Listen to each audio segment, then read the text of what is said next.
While Han Sun was staring at the Geno Hall, the black crystal armor inside his Sea of Souls suddenly released a mysterious substance. It wrapped around Han Sun, covering him completely. After that, Han Sun couldn't even detect his own presence. It was as if he didn't exist.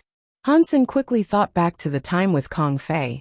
When the Geno Hall appeared previously, the black crystal armor did something similar to this. Is the black crystal armor connected to the Geno Hall? Or is it simply afraid of the Geno Hall? While Han Sun pondered this, he heard ancient water god roaring to the sky. I have the name water god.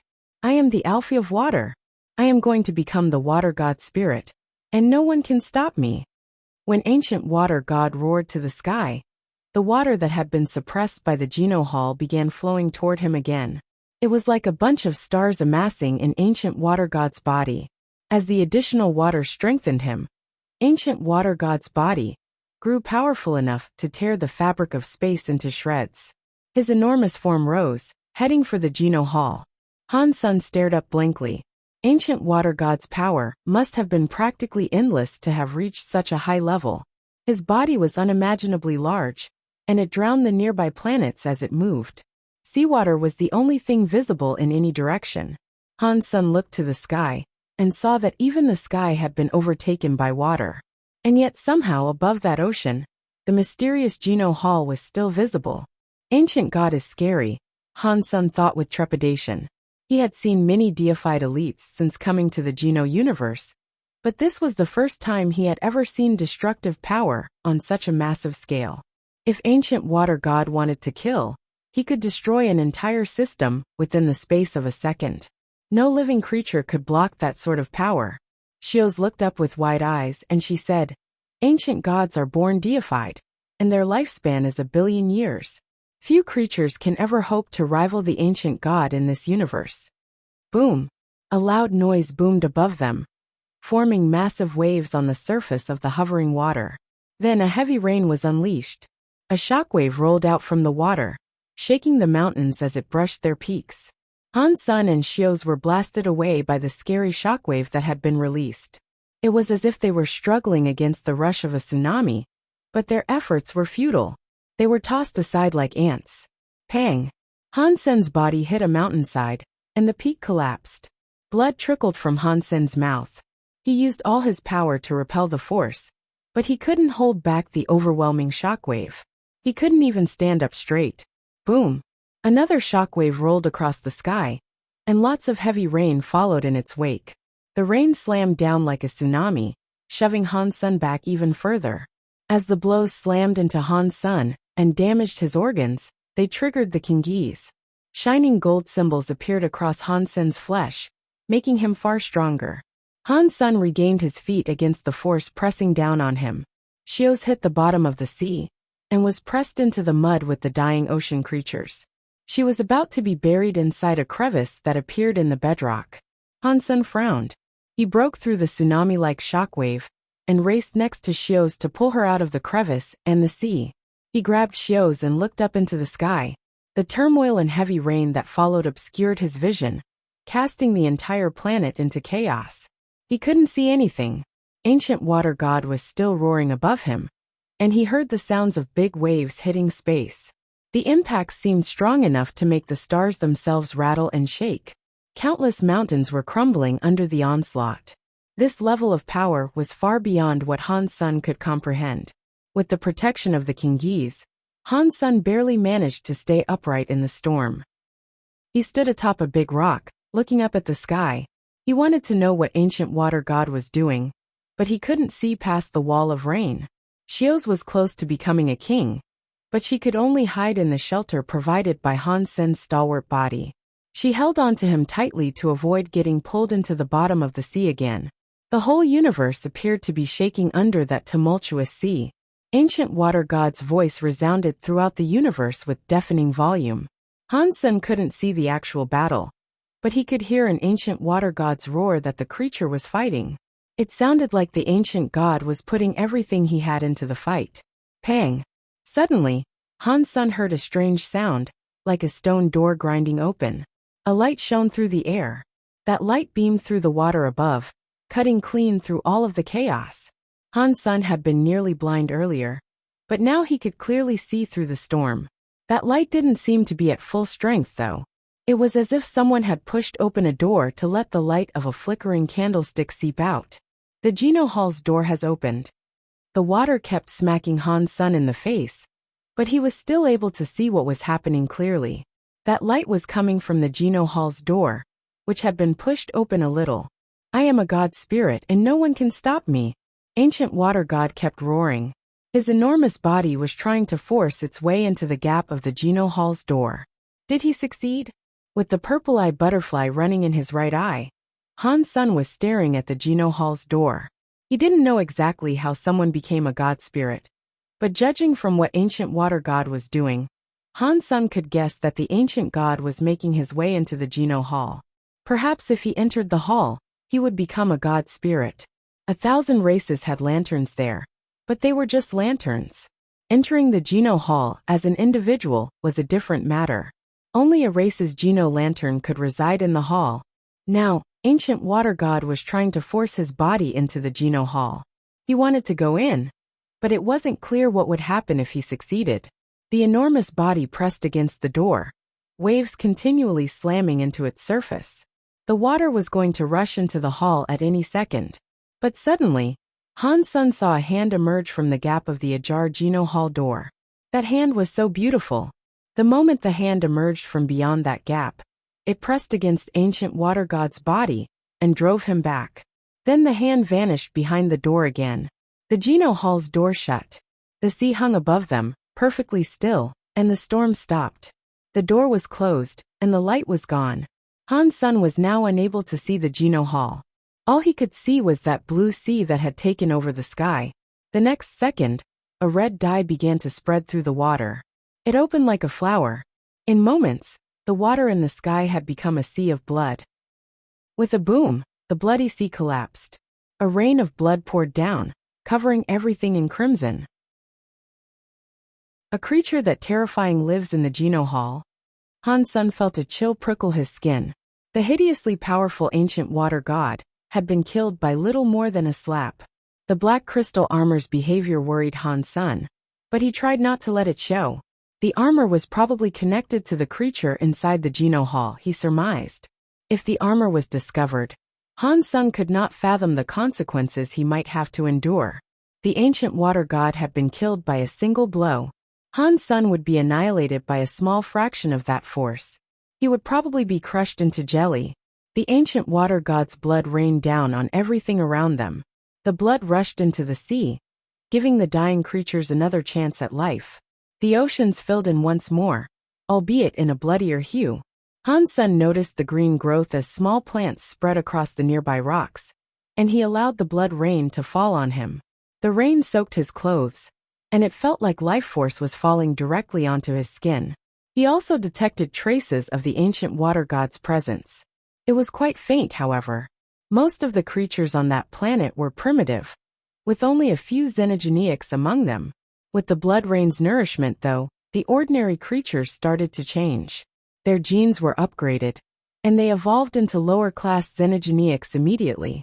Although they were at the bottom of the food chain, they had been given the opportunity to grow. Ancient water god failed after all? Xiao sighed. That result was actually expected. Many elites from the ancient god, very high, and extreme king had failed in the past. Where is the ancient god origin? Han Sun searched through the rain. He couldn't see anything that might resemble an ancient god origin. Xiao said. Ancient water god leaked the news about his own attempt to ascend. He wanted to attract water element elites, so that if he failed, one of those elites could carry on with his ancient god origin. He must have selected someone before he tried to ascend. The ancient god origin will most likely be inside the person or creature he selected. Perhaps in a few hundred years, there will be a new ancient water god. Han Sun nodded. He didn't think he stood a chance. Given how badly he had passed off ancient water god, he was lucky the ancient god hadn't killed him. It was unlikely he'd be given the ancient god origin. As Han Sun was deep in thought, something fell from the sky in the blood rain. It began to curve as it fell, heading directly toward them like a meteor. Han Sun was shocked. The wall of water came to a standstill directly before Han's senator. It turned into a water tornado that danced around him in a slow circle. The ancient god origin, Xios whispered hoarsely. Han's son stared at it in shock. Despite the grudge between him and ancient water god, the deified had actually given him the ancient god origin. It didn't seem possible. The water flew around Han's son a few times, taking a shape that vaguely resembled a dragon. It spoke to Han's son quietly, then went to rest in his right hand. Han's son opened his hand as the water drop fell into his palm. It became a water orb that looked rather like an egg. It solidified pretty quickly, turning into a perfect crystal orb. The crystal orb had a watery pattern on it. As the orb touched Han's son's skin, his original Water King body reacted. The original Water King body had previously been affected by the Kingese, but now it was erupting like a volcano under the vibrations of the crystal orb. Han's son was so happy. If the mere vibrations of the ancient god origin could help his original Water King body, then crystal orb was even stronger than Han's son had realized. If he could eat it, perhaps the original Water King body could level up. Because Han's son had used the Blood Pulse Sutra to refine the original Water King body, it didn't consume any of his energy. Thus, the original Water King body would remain at the first tier of King class, which was as far as Bai Yi had developed it. It would be incredibly difficult for Han's son to level it up further.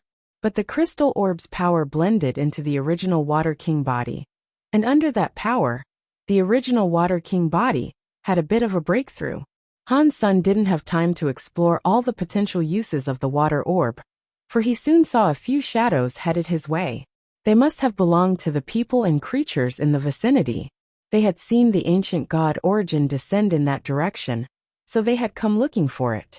Han's son hid his crystal orb, but it was too late. The shadows were approaching rapidly, and after they saw Han's son, they swooped in to attack him without saying a word. The King class elite leading the charge activated his water area around Han's son, then sent a slap toward him. The attack was nowhere near the power displayed by ancient water god, but it was enough to throw up some tumultuous waves.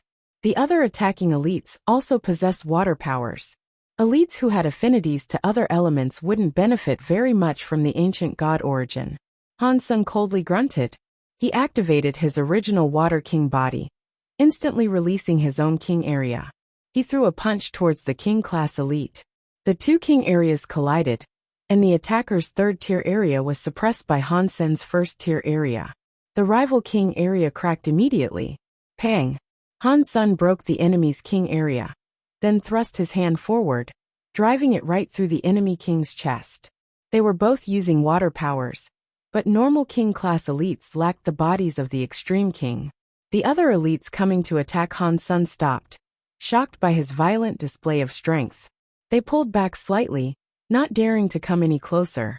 If they wouldn't come to him, then Han's son would go to them instead. He cut down 3 kings in under a second. People were as infuriated as they were shocked. "The original Water King body is too strong," shouted a voice. But as everyone else ran away, Han's son saw someone emerging from the blood rain. They were holding an umbrella, and they exuded a smothering sense of pressure that was now bearing down on Han's Sr. Thousand Chance umbrella. "It's the pirate's 9-headed bird," someone screamed out loud. Han's son focused his gaze on the newcomer, turning his back on the elites who were now running away. The newcomer moved with deceptive slowness. At least 100 miles separated the person from Han's son, but the newcomer crossed that distance in only a few steps. Their umbrella was raised. They looked at Han's son and smiled. When Han's son saw the person's face, he could tell it was a very ordinary one. But while the slender face was unremarkable, the eyes were beautiful. They were like 2 crescent moons. Han's son didn't know anything about this 9-headed bird, but Han's son could tell that they were King class from the energy they were emitting. They might have even been half deified. The 9-headed bird stopped. They looked at Han's son through the blood rain and smiled. "Prince 16 Bai Yi, am I correct? You know it is me, and you still dare to approach? You are brave." Han's son growled. "We pirates have never lacked guts." The 9-headed bird stopped smiling, and their expression became unreadable. "So leave your ancient god origin behind and get lost. Either that, or I'll have to call King Bai to come pick up your dead body." "Ridiculous," Han Sun shouted, pretending to be angry. He used his king area to cover Nine-Headed Bird. The water area shrouded Nine-Headed Bird, turning into a rain of water that restricted Nine-Headed Bird's body. Nine-Headed Bird didn't move. He stood still with the umbrella open, and he allowed Han Sen's water area to restrict his body. "Why haven't you moved?" Han Sun asked with a frown. "I am afraid," Nine-Headed Bird said coldly. "Afraid of what?" Han Sun asked. "I am afraid my strikes will be too fast, and you will be killed too soon. It isn't like I am afraid of the Extreme King. You're nothing more than a nuisance," Nine-Headed Bird said in a calm voice. Han Sun laughed and said, "In this world, everything has a cost. If you ever find something that is truly free, please let me know." "You are right. Although pirates are never at a disadvantage, it's rare to find something as valuable as that orb. I might not ever find anything like it again. I'm not afraid of going to some trouble to obtain the ancient god origin." Nine-Headed Bird smiled darkly. His sword light lit up, cutting through Han Sen's king area immediately. The sword light surrounded his body, holding back Han Sen's water area. "You are half deified." Han Sun looked at him. Nine-Headed Bird approached Han Sun, striding through Han Sen's king area as if it was nothing. An ominous sword light glowed from his umbrella as he got close to Han Sr. "I am half deified, and you only have a first-tier king area. You might think that I will hesitate to bully someone so weak, but we pirates are not afraid of looking like the bad guys," Nine-Headed Bird said. He closed the umbrella and thrust it towards Han Sun like a rapier. The sword light looked rather simple on the surface, but there was a hidden sword mind in the strike. It hid the strike's true depth. Han Sun used his original Water King body, and his body became water. He shot toward Nine-Headed Bird like a water dragon. Han Sun was driving toward Nine-Headed Bird's body. Nine-Headed Bird's umbrella, which looked like a sword, suddenly opened again. Han Sun's watery form slammed into it. Pang! Han Sun was thrown back. His water body returned to a humanoid shape, and he was about to leap toward Nine-Headed Bird again when a sword light came down on him. The strike had been perfectly hidden, and Han Sun didn't see it until it crushed his body. The water that had composed Han Sen's body shivered, trying to gather itself up again. But something was keeping it from drawing together. Because of this, it remained spread in puddles, shaking and twitching.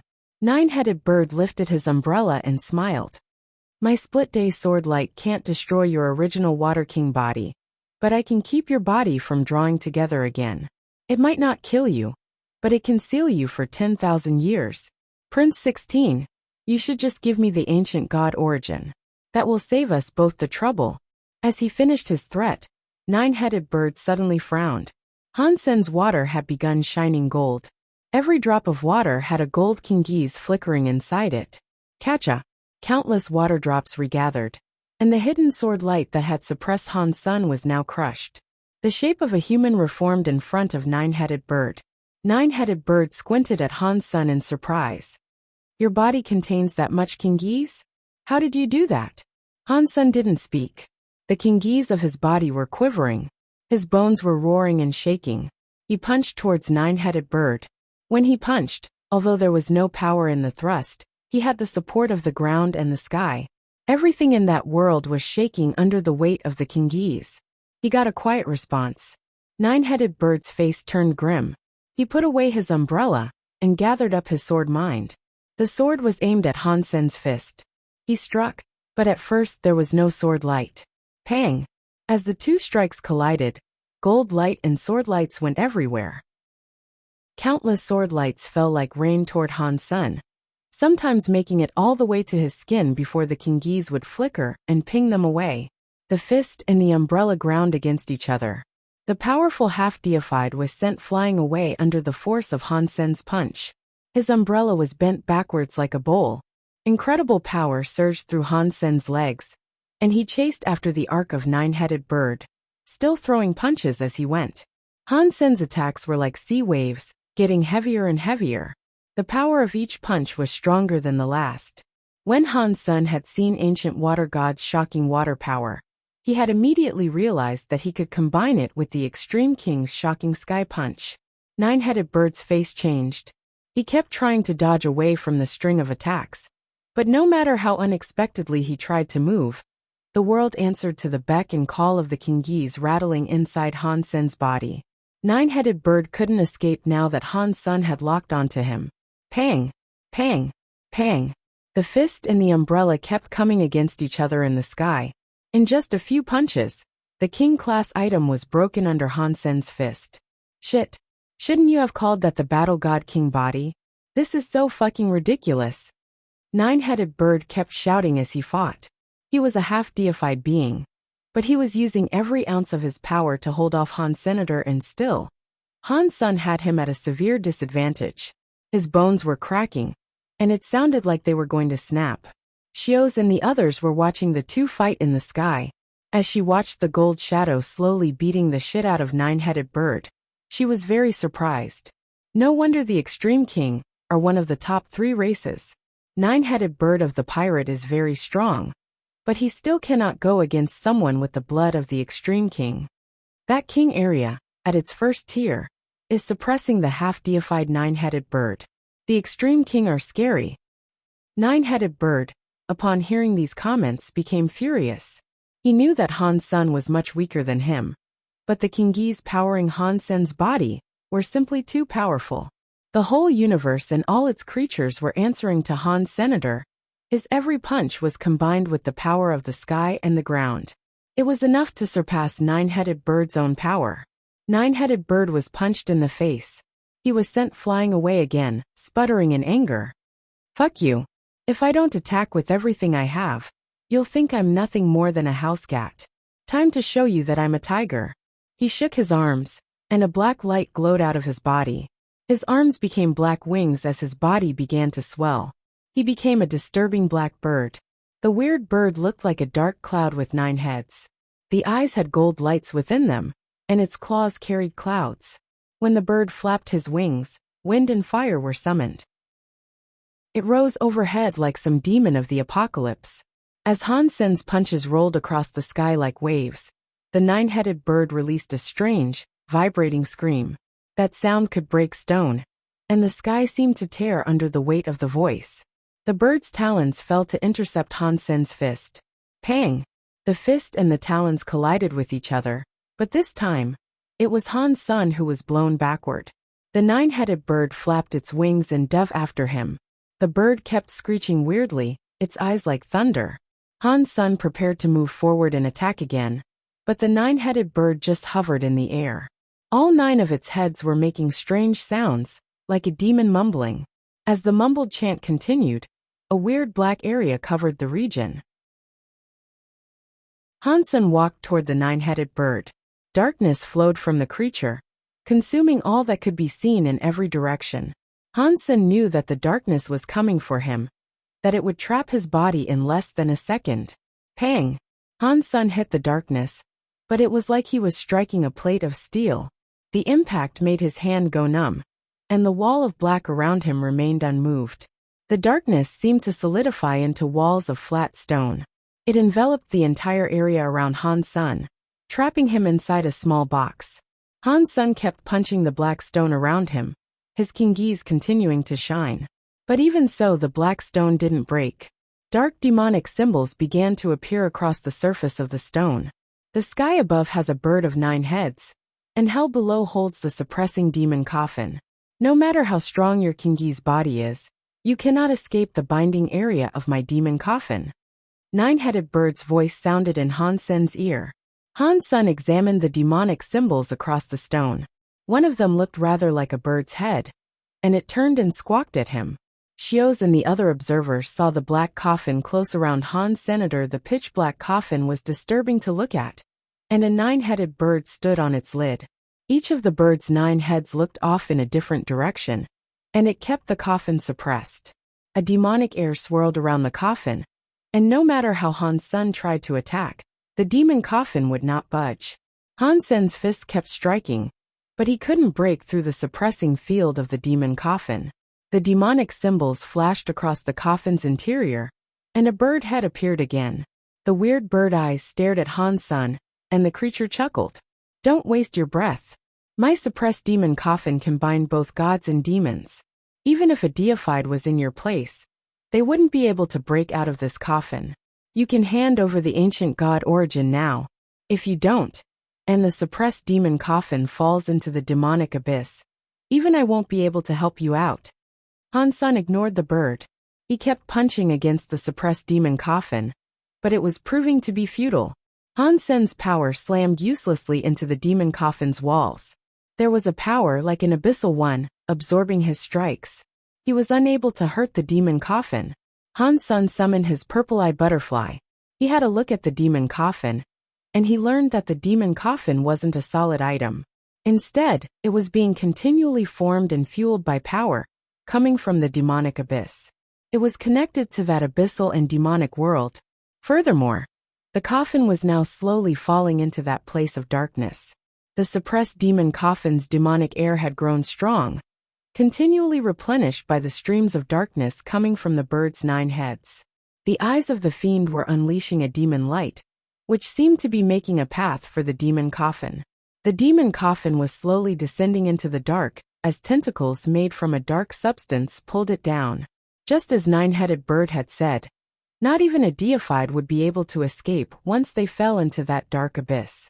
Prince 16, you are so talented. You also have the protection of the Kingese. You could achieve so much.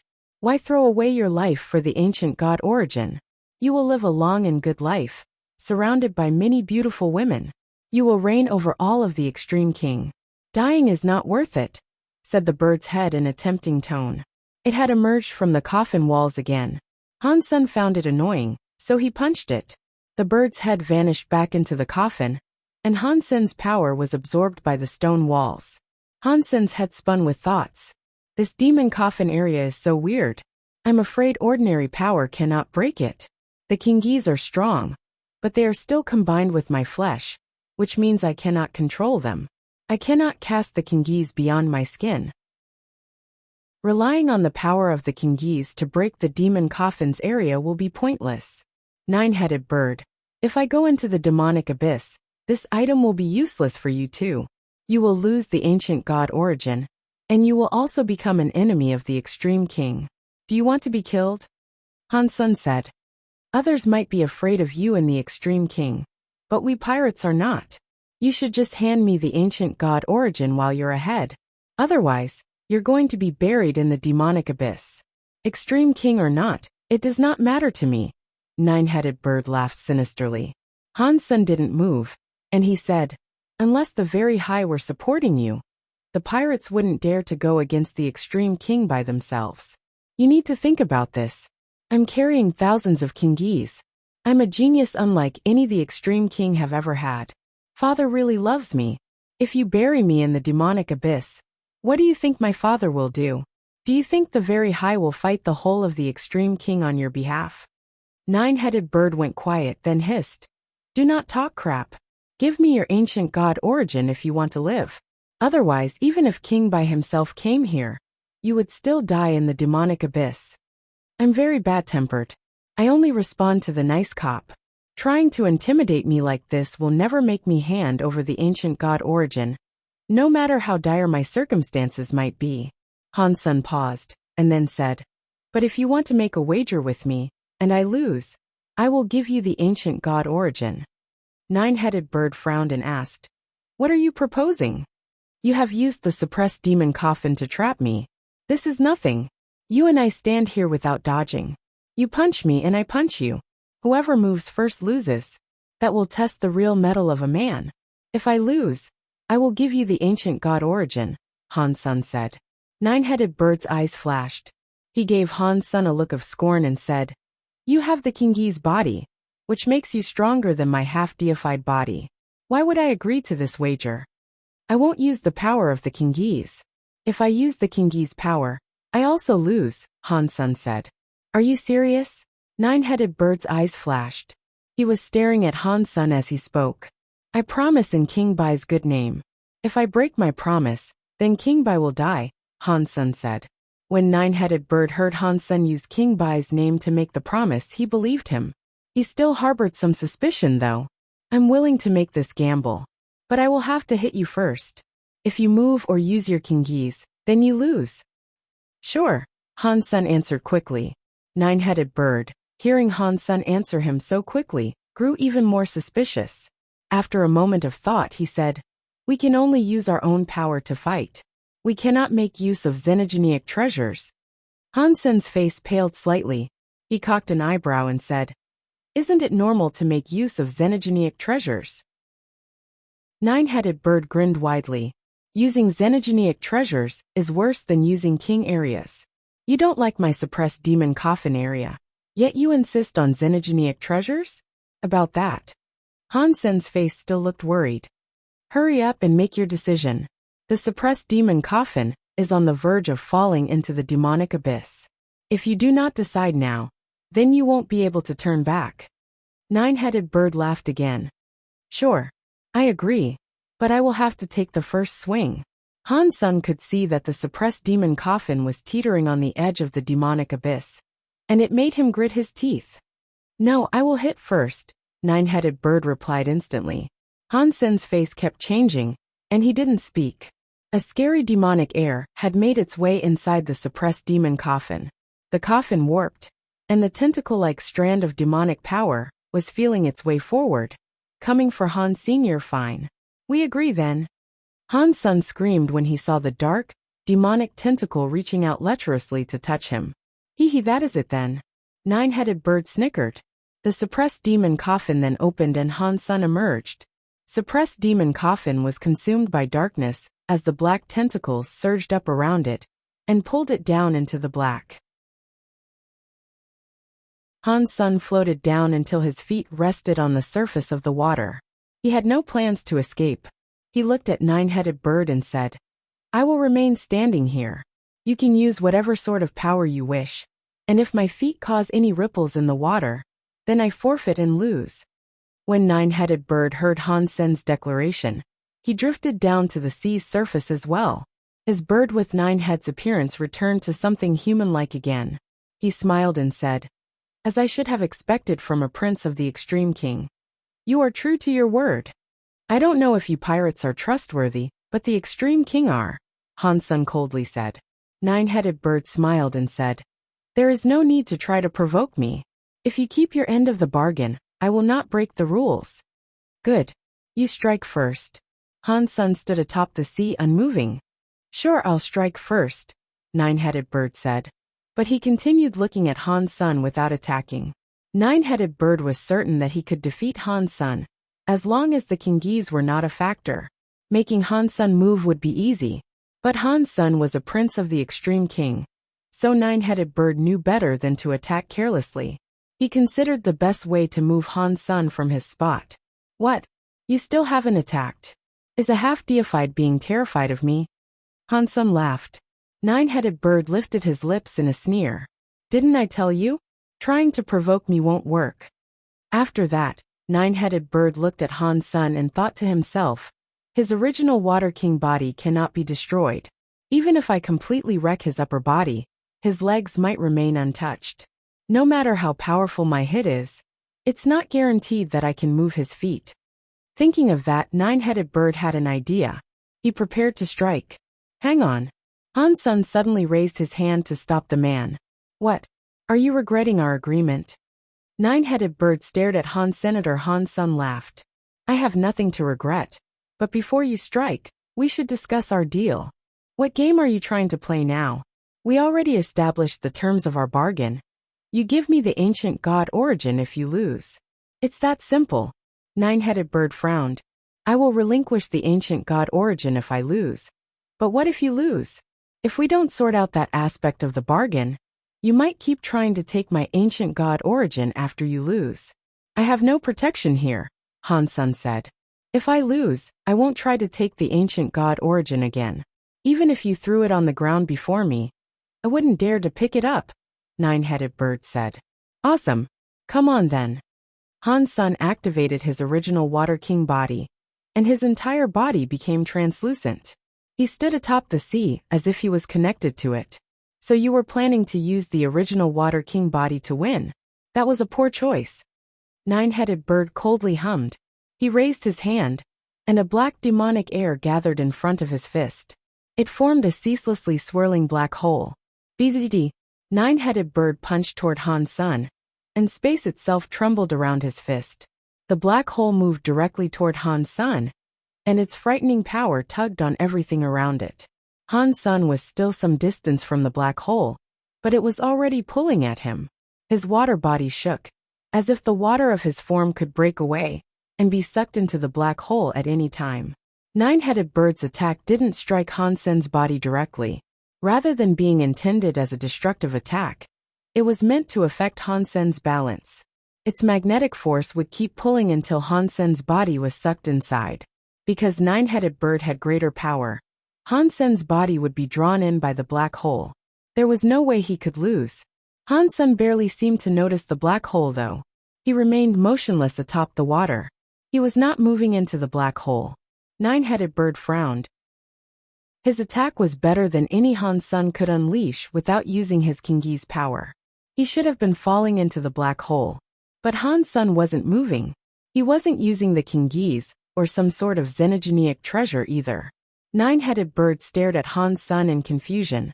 Han Sun laughed. He had suggested this bet because he knew he would win.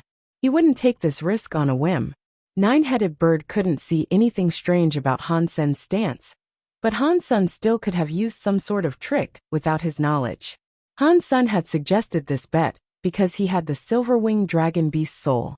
King-class xenogenic beast soul silver-winged dragon. Area type Han Sun didn't know if only king-class beast souls had an area-off effect. But at that moment, it was the only area beast soul that he had. The silver-winged dragon could deploy a water area. But it was different from Bai Yi's natural water area. This water area was called the dragon area.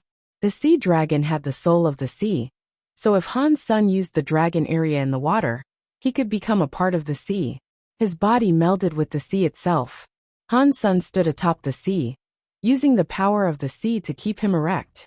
Although he couldn't control it with accuracy, he couldn't be moved unless nine-headed bird summoned enough power to shift the entire sea. A bar of iron might be easily moved, but if it was welded onto an aircraft carrier, no amount of pulling could force it to budge. Of course, a stick couldn't control an aircraft carrier, but merely remaining stable was enough for Han Senator with the dragon area. Standing atop the sea made Han Sun effectively immortal. Nine-headed bird could do nothing to him. Nine-headed bird kept increasing the strength of his black hole, but he was unable to move Han Senator. His eyes began to widen. Shios watched the contest frozen in place. She had no idea how Han Sun was pulling this off. Nine-headed bird, can you keep going? Han Sun smiled. Nine-headed bird grunted coldly. He dismissed his black hole, then lowered his arms. He spoke to Han Sun, come. If you can move me, then I lose. If I do not move, then I will attack again. We will decide the victor then. Then I will start, Han Sun said, summoning his wings. He flapped his wings and flew far away. Nine-headed bird's eyes bulged. Han Sun was about to disappear from his vision. He was so mad that he turned into the nine-headed demon bird again. He ran after Han Sun and angrily shouted, "Disgusting extreme king! Are you going to embarrass your father like that? You lose." Han Sun stopped. He turned around and looked at nine-headed bird with a grin. What is this bullshit? Nine-headed bird slid to a stop. His face turned a sickly green as he realized he had just been tricked. He had lost because he chased after Han Senator. He had fallen for the simplest of ploys. Han Sun had obviously planned this. Because Han Sun let nine-headed bird strike first, nine-headed bird had a chance of winning. That was why nine-headed bird agreed to the bet. But Han Sun's dragon area defeated nine-headed bird's first attack. And the moment he stopped attacking was the moment he sealed his loss. Can I go now? Han Sun smiled at nine-headed bird. Get lost. Do not let me see you ever again. Nine-headed bird's face was contorted with anger. Without waiting for Han Sun to respond, he turned and flew away. Han Sun was surprised. He hadn't expected nine-headed bird to keep his promise, but it was a good thing he had. The dragon area's power came from its connection to water. If Han Sun was sealed inside the suppressed demon coffin, he would lose his connection with the sea and get pulled into the demonic abyss. Unless Han Sun used his super god spirit body, he wouldn't have been able to defeat Nine-Headed Bird. Without any hesitation, Han Sen flew up into the air and headed back to Half-Star Bay. He didn't say another word to Xios. If Miss Mirror hadn't left yet, that was where she would be. Too many elites wanted to get their hands on the ancient god origin. Staying next to Miss Mirror would be the safest thing for Han Sen, as it would prevent others from trying to take the item away from him. Although Han Sen could probably escape, Bauer was still with the Extreme King. So Han Sen felt obliged to remain. He flew for a few hundred meters, but suddenly, he felt the crackle of lightning all around him. A giant that looked like either a demon or a god hung there in the clouds. A hand came slapping down towards Han Sen. The hand slowed down, and the air around Han Sen concentrated until it was as dense as a steel board. Han Sen couldn't tear through the air. He couldn't move his body. A deified elite. Han Sen felt a chill, and he prepared to fight back. Just as he was about to lash out, a sword light appeared and slashed across the big hand. Arg! The giant in the clouds screamed and pulled his hand back. The godlike eyes looked down to where he had been struck. A beautiful woman holding a copper sword in her hands had emerged. Miss Mirror. Han Sen was so happy. That giant stared at Miss Mirror, then disappeared. He seemed to be afraid of Miss Mirror, and he obviously didn't want to make an enemy out of her. I cannot believe ancient water god selected you. Miss Mirror came before Han Sen and looked at the ancient god origin he was holding. Isn't that why you brought me here? Han Sen said. I was just here to try my luck. I didn't place any hope in you, so I didn't expect you would succeed, Miss Mirror said simply. Han Sen touched his nose and looked at the blood-red sea. Miss Mirror seemed to know what Han Sen was thinking. In a neutral tone of voice she said, Extreme King ships are here. They will take over the planets that were touched by ancient water god's blood. Miss Mirror hadn't come for the ancient god origin at all. She just wanted to claim the system that had been flooded with ancient water god's blood. After ancient water god's failure and the subsequent dispersal of his blood, the primitive creatures of these planets would now grow strong. Even barren planets would now flourish because of ancient water god's lifeblood. The watery area that came from ancient water god's blood had an incredible life force. It could grow many scary xenogeneics. This was exactly what the Extreme King needed. On the flip side, the ancient god origin wasn't as important. It could only be used to grow one strong water element elite. It was nothing compared to the value of an entire system. Han Sen followed Miss Mirror back to the ship, and he saw that the Extreme King's ships were splitting up to guard the individual planets of the system. Han Sen found the Blood Kirin was on their ship, and he was surprised that it had sat and waited for him the entire time. It obviously wasn't the mindless beast Han Sen had believed it to be. When the Blood Kirin saw Miss Mirror, it looked hostile and scared. Han Sen could guess why. Ancient Water God had moved Han Sen far away, and the Blood Kirin wouldn't listen to Miss Mirror's commands. She must have used some sort of trick to get the creature on board a ship. This woman is too tricky. I don't know what she wants. Why didn't she tell anyone else that I'm not actually Bai Yi? Han Sen stroked the ring on his finger and thought to himself, it most likely has something to do with this ring. But she didn't force me to take the ring off. Why? Han Sen didn't understand. He knew he would have to stop thinking about it. He brought out the xenogeneic gene of the silver-winged dragon and swallowed it to refine it. Duke Gene +1. Duke Gene +1. The Duke Gene announcements kept sounding off in Han Sen's head. He received 10 Duke Genes in total. If I can get a few more King-class xenogeneic genes, then I won't have to worry about the story of genes. Han Sen was both happy and worried. Miss Mirror didn't remain on the planet for long. She had been needed during the takeover, but she wasn't in charge of building up the planet. Her task was finished before most of the Extreme King's ships even arrived. Han Sen knew Miss Mirror had many elites around her, but they didn't appear in her proximity. Taking such an important system would be a bloody affair. The ancient god wouldn't give up the place easily, so both sides would make sacrifices in the attempt to claim the system. The price would be high whether they succeeded or failed. After going back to King's Kingdom, Han Sen took the Blood Kirin with him back to Planet Water Zone. Miss Mirror didn't detain him, and she said nothing more to him. No one else sought to trouble him either. That made Han's son even more worried though.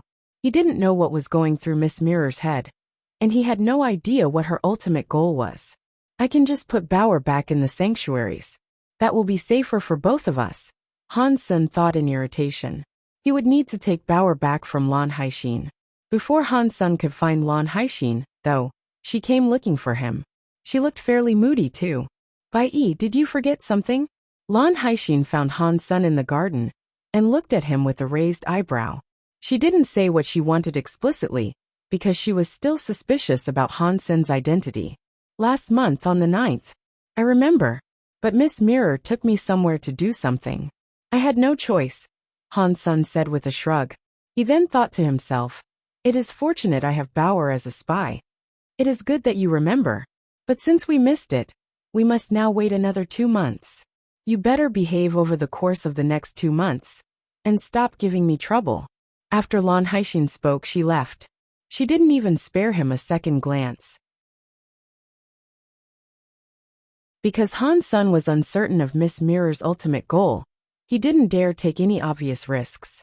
He remained on planet Water Zone, and spent his time hunting down Duke Xenogeneics. He wanted to fill up his Duke genes. Han's son found a few Duke Xenogeneics, killed them, and consumed their Duke genes. Their Xenogeneic genes increased his Duke gene tally by 1 point each, so leveling up was a very slow process. It wasn't as fast as eating 1 King Xenogeneic gene to claim 10 Duke gene points. He didn't want to cause much of a ruckus. He needed to be patient and slowly trawl through planet Water Zone in the hunt for Duke Xenogeneics. What is this? Han's son came across a little mountain, moving across the bottom of the sea. It slid forward at a very slow pace, but Han's son could tell that it really was moving. When Han's son rode the blood Kirin down to get a better look, he realized that it wasn't actually a mountain. It was a conch. The shell was 100 meters tall. It was black and grayish, and it looked like stone from a distance. Beneath the conch, the white skirt of the conch was revealed. It was slowly flapping and moving across the sand. Feeling Han's son and the blood Kirin draw near, the mountainous conch moved its flesh and released a blue light. It covered an area of 1,000 meters, cloaking Han's son and the blood Kirin at the same time. The blood Kirin was angered. His blood air exploded out from him as he thundered toward the sea conch. Han's son didn't know what the sea conch's area did. It didn't seem to affect Han's son directly. The blood Kirin soon came before the sea conch, though, with that blood air swirling all around him. The sea conch retreated back into its shell as the blood Kirin's claws skittered across the hard surface of the shell, leaving some scratch marks across it. The blood Kirin roared in fury. It kept swinging its claws at the conch, trying to break through the shell. But despite its strength, the blood Kirin couldn't leave behind anything more than light scratches. The conch shell was 100 meters tall, so those scratches were inconsequential. A king-class Xenogeneic? Han's son was delighted by this discovery. If its shell was that sturdy, the creature must have been king-class. A weak king-class, judging by its fleshy body, but a king-class nonetheless. The blood Kirin continued striking the shell, but each blow left less and less of a mark. It was rather confusing to Han. Senator Han's son pulled out his ghost teeth knife and swiped across the shell. It did nothing, and his performance paled in comparison to the blood Kirin's. Han's son frowned. He pulled out his thunder god spike, summoned its lightning, then thrust it toward the sea conch's shell. He wanted to paralyze the beast. After that, he could flip it on its back and slay it from below. But the creature's shell seemed to insulate it perfectly from the lightning of the thunder god spike. That made Han's son raise an eyebrow. This guy's shell is really hard, but it is so big. I bet it would make an amazing armor. The shell was far too large to be used for a single set of armor. Still, it would make an excellent construction material for something larger. Before Han's son could make something out of it, though, he first had to kill it. He tried all sorts of different powers, but his strongest attack could only deliver a mark that was a few inches across. It had no effect on the sea conch. Let's flip it. Han's son called to the blood Kirin. Gathering their strength, they turned the sea conch over. After flipping it, though, they realized it was sealed on the bottom. There was no way in. The opening was blocked by the same material that composed the rest of the shell. As they looked over the creature again, Han Sun and the Blood Kirin realized that the marks they had left on its shell had vanished. Their efforts had been wasted. This isn't right. This guy probably has a third-tier area. How else could the conch shell be so hard? Even the Blood Kirin, with an attack at full power, only leaves a small mark. Han Sun looked around at the blue lights of the area that was all around. How does this conch have such a powerful king area? They had been there for a long time, but the blue light hadn't done any damage to Han Sun or the Blood Kirin. It certainly wasn't meant as an attack. Is this a weakening area perhaps? Han Sun considered the possibility, but it didn't seem quite right. If it was a weakening area, he should have been able to feel his own power losing strength. Han Sun wasn't sensing any energy drain though. His body was full of vigor. If it isn't a weakening type, then could it be a cell-strengthening type? Does the blue light increase the shell strength? Han Sun stroked his jaw as he thought about this, but he ultimately discarded this idea as well. If it was a cell-strengthening area, the sea conch wouldn't have needed to release the light into such a large area. The wider the area, the more spread out the power would be. The cell-strengthening area would only be required around the shell itself. Why would the creature need to extend its reach so far? If it isn't a weakening or a cell-strengthening area, what is it? Han Sun stared at the sea conch as he mulled over the conundrum. The Blood Kirin had a short temper, and its inability to damage the sea conch's shell was making the Blood Kirin more and more furious. It kept trying to bite the shell, but nothing worked. The marks they left were becoming lighter and lighter. Hang on. The Blood Kirin's power hasn't weakened. In fact, his anger has made him even stronger. Why are his scratch marks becoming lighter? Han Sun stared at the scratch marks on the conch shell. After a while his eyes sparkled. Is his area power? Han Sun swam next to the conch shell and stroked the scratch marks across its surface. The Blood Kirin stopped attacking. Not long after, the scratch marks were gone. The healing unfolded before their eyes. If even a top-class half-deified creature like the Blood Kirin couldn't break the conch's shell, then the shell was unbelievably hard. Han Sun didn't think that the strength was coming from the material of the shell, though. The conch shell was very hard, but its incredible resistance was because of the creature's king area. Han Sun didn't know if his guess was correct, so after a moment of thought, he took the Blood Kirin and left. They departed the sea conch's area of blue light. The sea conch behaved as if it knew what they were doing. It spread the blue light further, but the max range was 2,000 meters. It couldn't extend the light beyond that. When Han Sun and the Blood Kirin got far enough away that the sea conch couldn't feel their presence, they hid behind a big rock. Han Sun used his purple eye butterfly to observe the sea conch in the distance. The sea conch waited there for a while. It must have been almost half an hour before the creature emerged from the shell to look around. After a while, when it didn't see Han Sun and the Blood Kirin in the vicinity, it shut off its blue light. Upon seeing that, Han Sun summoned spell. He turned her into a sniper rifle and took aim at the sea conch. Pang! Without hesitation, Han Sun squeezed the trigger. The bullet fired out of the barrel and broke through the water. It was silently headed for the sea conch. Normal bullets would face too much resistance when fired underwater. The shot would become weaker the farther it had to travel, and the sea conch would likely notice its approach. But Han Sun had his original Water King body and Sea Dragon area. He combined with the Sea of Planet Water Zone itself. He used his water powers to create spells ammunition, so the bullet also had water abilities. Rather than being slowed down by the water it passed through, the bullet was actually buffed by the sea.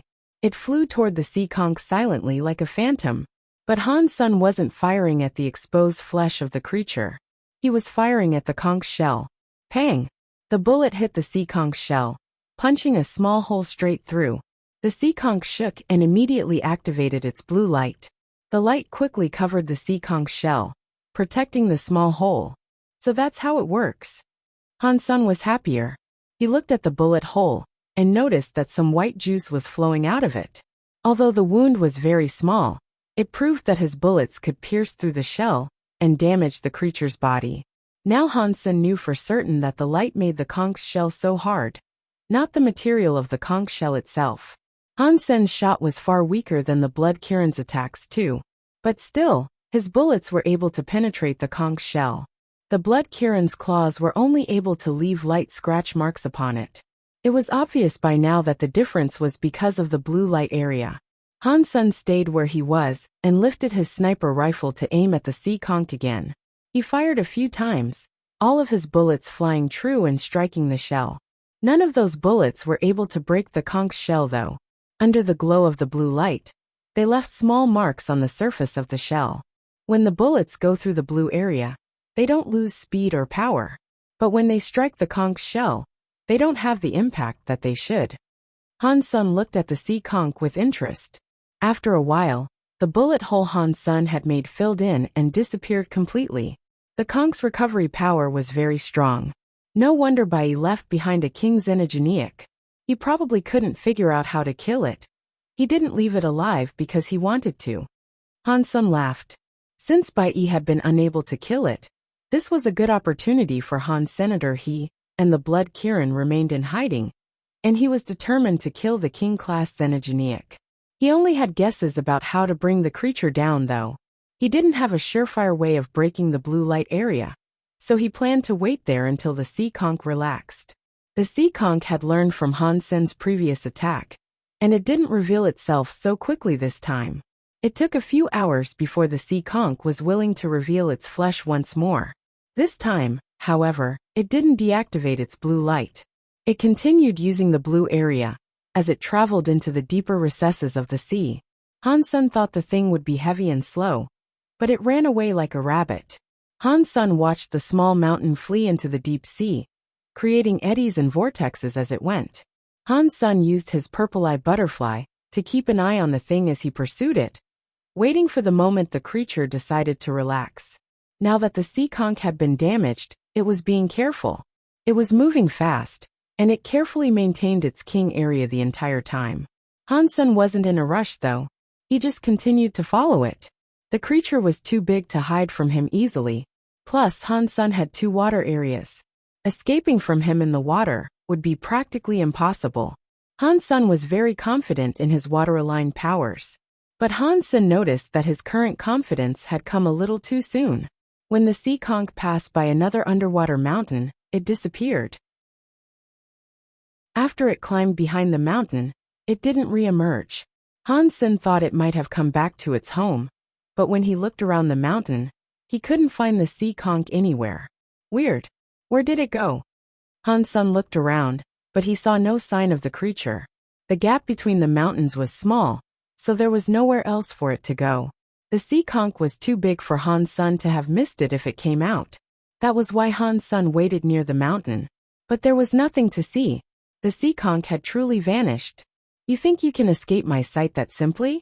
You are too naive. Han Sen used his purple eye butterfly and his Dongxian aura to scan for the sea conch's molecular trail. He found it and began following. Han Sen quickly realized that there was a small hole in the ground near the mountain. The hole was the size of a man's fist. The sea conch's trail disappeared into it. The conch had tricked him. That sea conch can change its size? Why didn't it display that power earlier? Han Sen wondered. Blood Kirin, go in and take a look at what it's doing. But don't alert it to your presence. Han Sen wasn't very good at changing the size of his body, but the Blood Kirin was a professional. It could change its size effortlessly. The Blood Kirin roared. Its body shook as its bones shrank. It became 1 size smaller. And then it continued to reduce, until the red beast looked like a little toy. Then it climbed into the hole. Han Sen waited on the outside. He looked around and examined the trench that led to the hole. Han Sen had studied the Xianmen techniques left behind by Mr. White. He learned a few of the skills, but they were very simple. He only mastered a couple of their methods of calculation. But if a situation was quite simple, he could use those techniques to provide some insight. The underwater mountain was very special. There were many mountains nearby, and they were all connected together. The mountains were shaped like volcanoes with craters at the top, and there were large holes in the peaks. From above, the 9 mountains looked like a chain of interlocking rings. Han Sen remembered in the Xianmen technique that this kind of environment was called the 9 rings. If that sort of landscape was in the Alliance, No one would have dared to live there. Such a place had a lot of bad luck, and people who chose to live there would suffer the consequences. But that theory might not have applied to the Geno universe.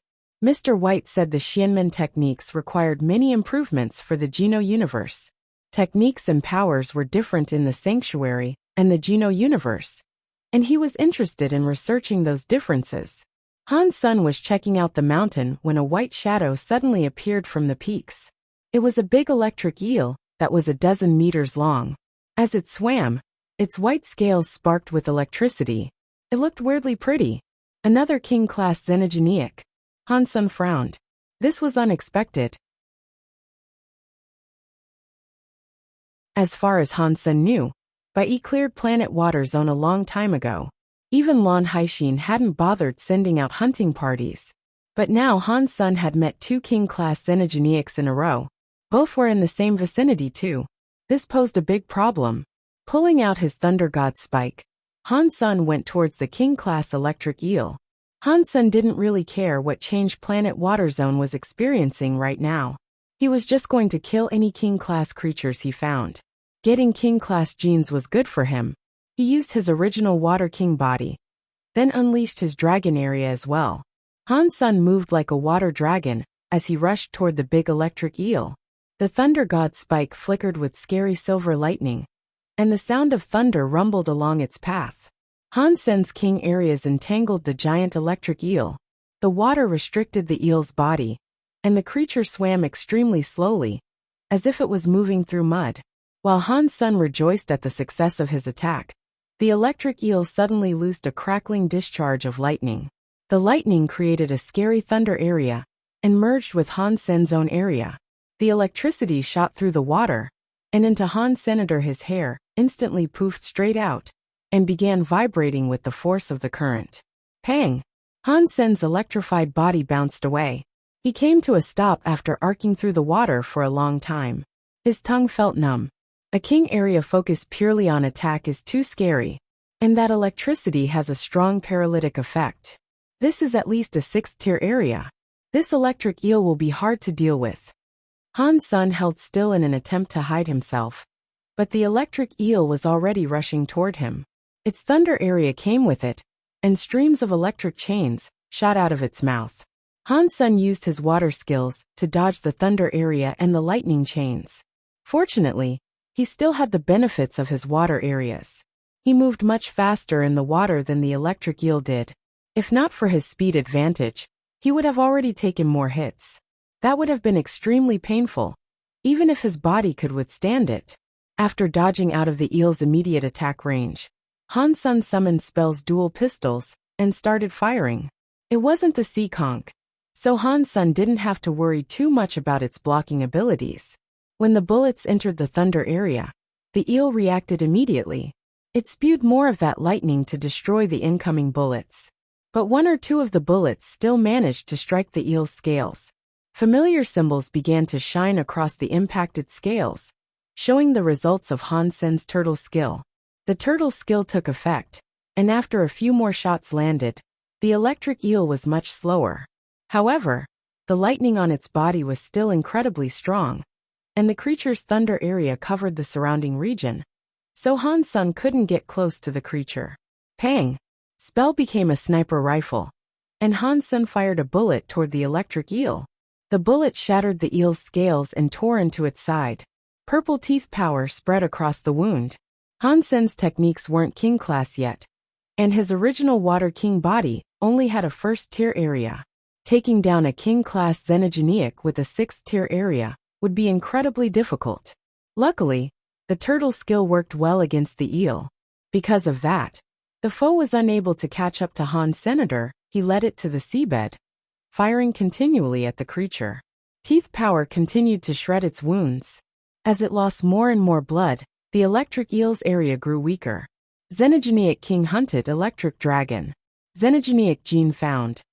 Han Sun watched the giant electric eel's body sink, while the announcement played in his head. It is a shame I didn't receive its beast soul. An electric beast soul would have been very powerful. Han Sun swam over to the electric eel's body and dug out its Xenogeneic gene. He summoned his Shadow Queen Bee and let it eat the big electric eel's body. Shadow Queen Bee hadn't matured yet, and Han Sun was already a duke. The Queen Bee wouldn't be useful to him at this point, but since he had the meat available, he might as well let her eat it. Otherwise, it would all be wasted. Shadow Queen Bee crawled over the body and ate with difficulty. Han Sun swallowed the entire electrified bone, that was the xenogeneic gene. He also used his consume talent to refine it with haste. A numb feeling swept over Han Sen's body. It was like his cells were electrified, and they began to vibrate with energy. Duke Gene. Duke Gene. When Han Sen finished refining the electric bone, his Duke Gene tally had reached 84. He was close to having 100. If I kill 2 more King-class xenogeneics, I'll have maxed it out. And then I can open the story of Gene's first gene lock. As Han Sun was calculating, he heard a boom in the distance. Something tore its way out of the little hole under the mountain, dramatically widening the opening. The blood Kirin emerged from the swirls of debris and returned to its ordinary size. Blood dripped from the blood Kirin's mouth, and grievous injuries marred its scales. It was in very bad condition. Padong. The blood Kirin made it back to Han Sun, then fell onto its stomach on the seafloor. It struggled to get up. Wounds covered its legs, and one leg had been twisted 90 degrees. Black blood oozed around the wound. The black blood drifted into the water around the blood Kirin's body, then turned into some sort of small black bugs. They latched onto the blood Kirin and started nibbling on its wounds and scales. The blood Kirin was a cruel and violent beast, but now it was actually squealing. Han Sun was shocked. The blood Kirin was a half-deified xenogeneic that was nearly peerless, and judging from the way it had been injured, it had encountered something other than the sea conch. The blood Kirin's blood continued to become bugs, and Han Sun couldn't determine what sort of power had been used against his companion. Han Sun was still holding the Thunder God spike, and he poked it into the blood Kirin's wound. The black bugs began to shriek as Han Sun electrified them, and after a minute, they all fell off the wound. Those bugs vanished, but the blood gushing from the blood Kirin's wounds was turning into more black bugs. If that continued, the blood Kirin's veins were going to run dry. Han Sun looked at the little bugs, and he realized they were actually small sea conches. Han Sun used his purple-eye butterfly to see what was going on with the blood Kirin. Many small, black sea conches were squirming around inside the blood Kirin. There were too many to count, and the sight of them made Han Sun feel sick. At the rate that the blood Kirin's body was being devoured, it wouldn't be long until only its bones remained. Han Sun wondered how he might save the blood Kirin, but then something else came crawling out of the hole that the blood Kirin had expanded. The newcomer's body swelled back to normal size. It was that same king-class sea conch. Before Han Sun could react, another sea conch emerged from the hole. This one was beautiful and full of color. Its shell was like a crystal, and its colors shifted and glowed like a rainbow. When Han Sun saw that beautiful sea conch, the color drained out of his face. Han Sun knew with a single glance that he was looking at a deified creature. It was nothing like the black, mountainous sea conch. Han Sun grabbed the blood Kirin and turned to run, but it was too late. A rainbow-like aura covered the sea around him. Han Sun felt like his body was stuck to the ground, and he was unable to move. Many rainbow-colored substance chains were rising through the water to bind him. Damn it! Why is there a deified creature here? This is bad. Han Sun activated his super god spirit body without hesitation. His body immediately became transparent. He shone so brightly that the colorful substance chains, heading toward Han Sun, suddenly lost their target. Rather than attempting to fight back, Han Sun's first reaction was to lift the blood Kirin and run away as fast as he could.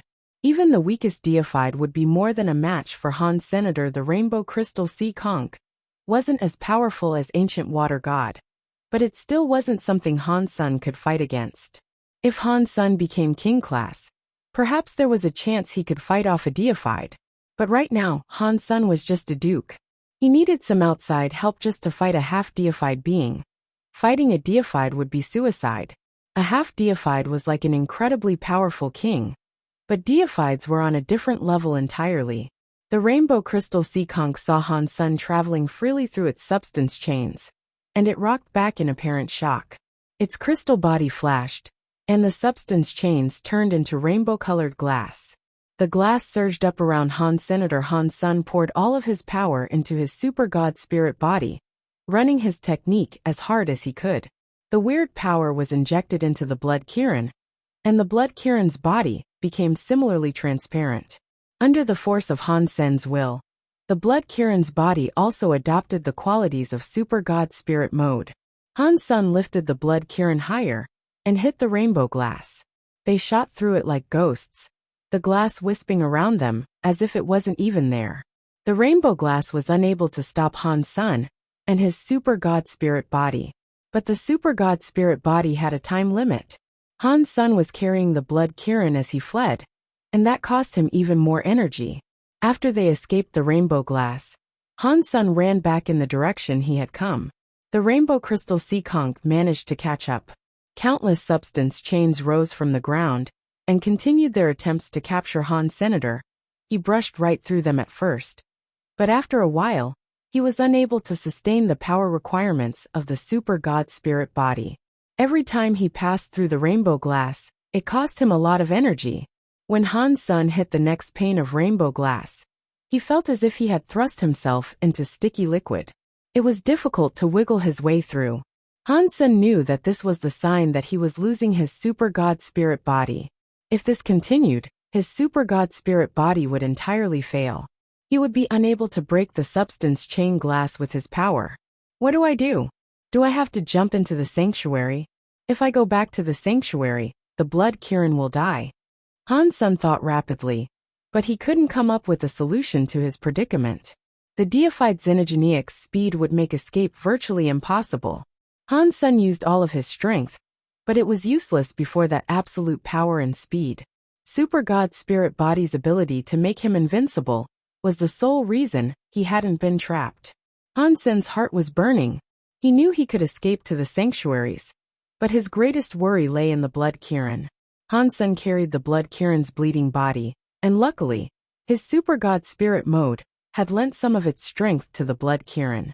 Han Sen's power killed the small, black sea conches and made the blood Kirin feel better. But now, the two large sea conches were still a serious problem. One was a king with a powerful king area, and the other was a genuine deified xenogeneic. Even if he used his super god spirit body to attack them, he wouldn't be able to save the blood Kirin. In Underwater Town, Bao was eating lunch with Lan Haixin. Halfway through her dessert, Bao's face paled.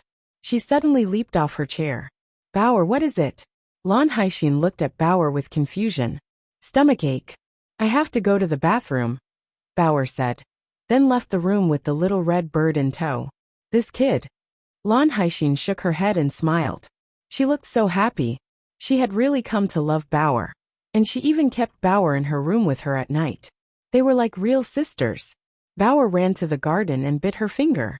She let a droplet of blood fall on the little red bird's forehead, and she said, Little red bird, my stupid father is in trouble. My blood will guide you to him. Go and save him. After that, Bao threw the little red bird upward. The little red bird flapped its wings and became a red light. Then it disappeared from the town.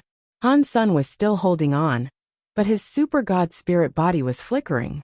It was almost gone, and it could disappear completely at any second. Han Sen's body struck the rainbow glass again, and now, it was as if he was striking leather. Han Sen gritted his teeth and pushed forward, but he was squashed out. The super god spirit body couldn't hold on any longer. Han Sen fell out of that mode, and returned to being a human composed of ordinary flesh again. Han Sen tried to use the super god spirit body's remaining power to attack the sea conch, but it wasn't that useful. The super god spirit body buffed Han Sen quite a bit. It could ignore the defenses of creatures and attack things directly. Even so, attacking a beast that was 2 levels above him was pointless. Pang! Another pane of rainbow glass fell. It was going to cover Han Sen and the blood Kirin, and so Han Sen tried punching it. His fist was lit by Kingis, but he was unable to fracture the rainbow glass. Han Sen kept punching the glass, and the sounds of the blows echoed over the seafloor. Han Sen's bones were about to break, and his fists were bleeding, but he couldn't break the rainbow glass. The power of Super Spank struck the substance chains of the rainbow glass, but even that was bounced back. Super Spank could find a single link of the chain that was weak enough to break. The blood Kirin fell on the ground, looking to be in a really dire condition. It was still able to release horrid screams as it tried to struggle back to its feet and fight against the rainbow glass alongside Han Senator, but after a few tries, it collapsed again with blood spewing from its mouth. The black stone sea conch moved alongside the rainbow crystal sea conch. They were moving slowly. 2 sea conches climbed atop the rainbow glass, looking at Han Sen and the blood Kirin through its transparent surface. The black sea conch's eyes looked very human. They glared at Han Sen with disdain. The rainbow crystal sea conch looked at Han Sen with its dreamy eyes. And then, the rainbow glass surrounding Han Sen began to shrink. It was squeezing Han Sen and the blood Kirin together. The faces of Han Sen and the blood Kirin were squashed together. Han Sen hesitated, trying to decide if he should take the blood Kirin with him to the sanctuaries. Even if the powers of the sanctuary harmed the creature, it was better than being squeezed into a sausage then and there. The rainbow sea conch didn't move. It kept pushing the glass down on Han Sen and the blood Kirin in a cruel bid to crush them. The black sea conch was standing just outside the glass, and it seemed darkly amused. It moved around a little, and small black things emerged from its shell. They were the black sea conches. Those small sea conches surrounded the glass like a tide of water. There was a countless number of them, and they looked like a cloud of ink. Han Sen felt a chill as he looked at them. If the glass squashed him to a pulp, he wouldn't feel safe dying. His dead body would be devoured by the hungry sea conches. As Han Sen gritted his teeth and prepared to use his blood pulse sutra to return to the sanctuaries, a beautiful red light appeared above him, shining down into the depths of the sea. After that, Han Sen saw a burning flame swoop across the sea. It was like a fiery phoenix coming down from the heavens. The strange-looking red light was its flames. The black sea conch and the rainbow crystal sea conch noticed the phoenix. The black sea conch was frightening, and it immediately retreated back into its shell. Its blue light appeared a moment later. The rainbow sea conch gathered its rainbow-colored substance chains into powerful waves of rainbow glass that went right for the phoenix. Pang! The glass covered the phoenix. The black sea conch poked its head out when it saw the fire phoenix get trapped. It was so happy that it jumped a little. Pang! The next second, the phoenix shrieked, and the red flames of its body rose. The incredibly hard glass turned to lava beneath the strength of the bird's flames. The melted glass began to run like candle wax. The phoenix flapped its wings, and the glass shattered completely. Even the shards soon melted into a red liquid. The underwater landscape was smoldering, and the light danced strangely over the seafloor. It was shockingly pretty. The rainbow sea conch saw all this, and even more rainbow substance chains lashed out crazily.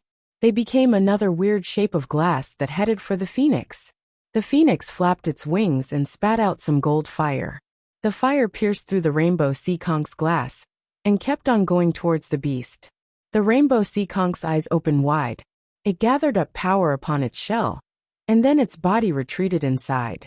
The gold fire splashed atop the crystal conch shell, instead of breaking the shell, though the fire burned around the shell and made it shine like a rainbow. The phoenix looked at Han Sen and the blood Kirin. It spat a fireball toward them and melted the glass that had trapped them. Little red bird. Han Sen and the blood Kirin escaped. Han Sen, upon seeing the red phoenix, was ridiculously happy. He exclaimed, "The sun raven's body and the bird's nest weren't wasted. The little red bird is good." The little red bird flapped its wings and sent even more fire toward the rainbow sea conch.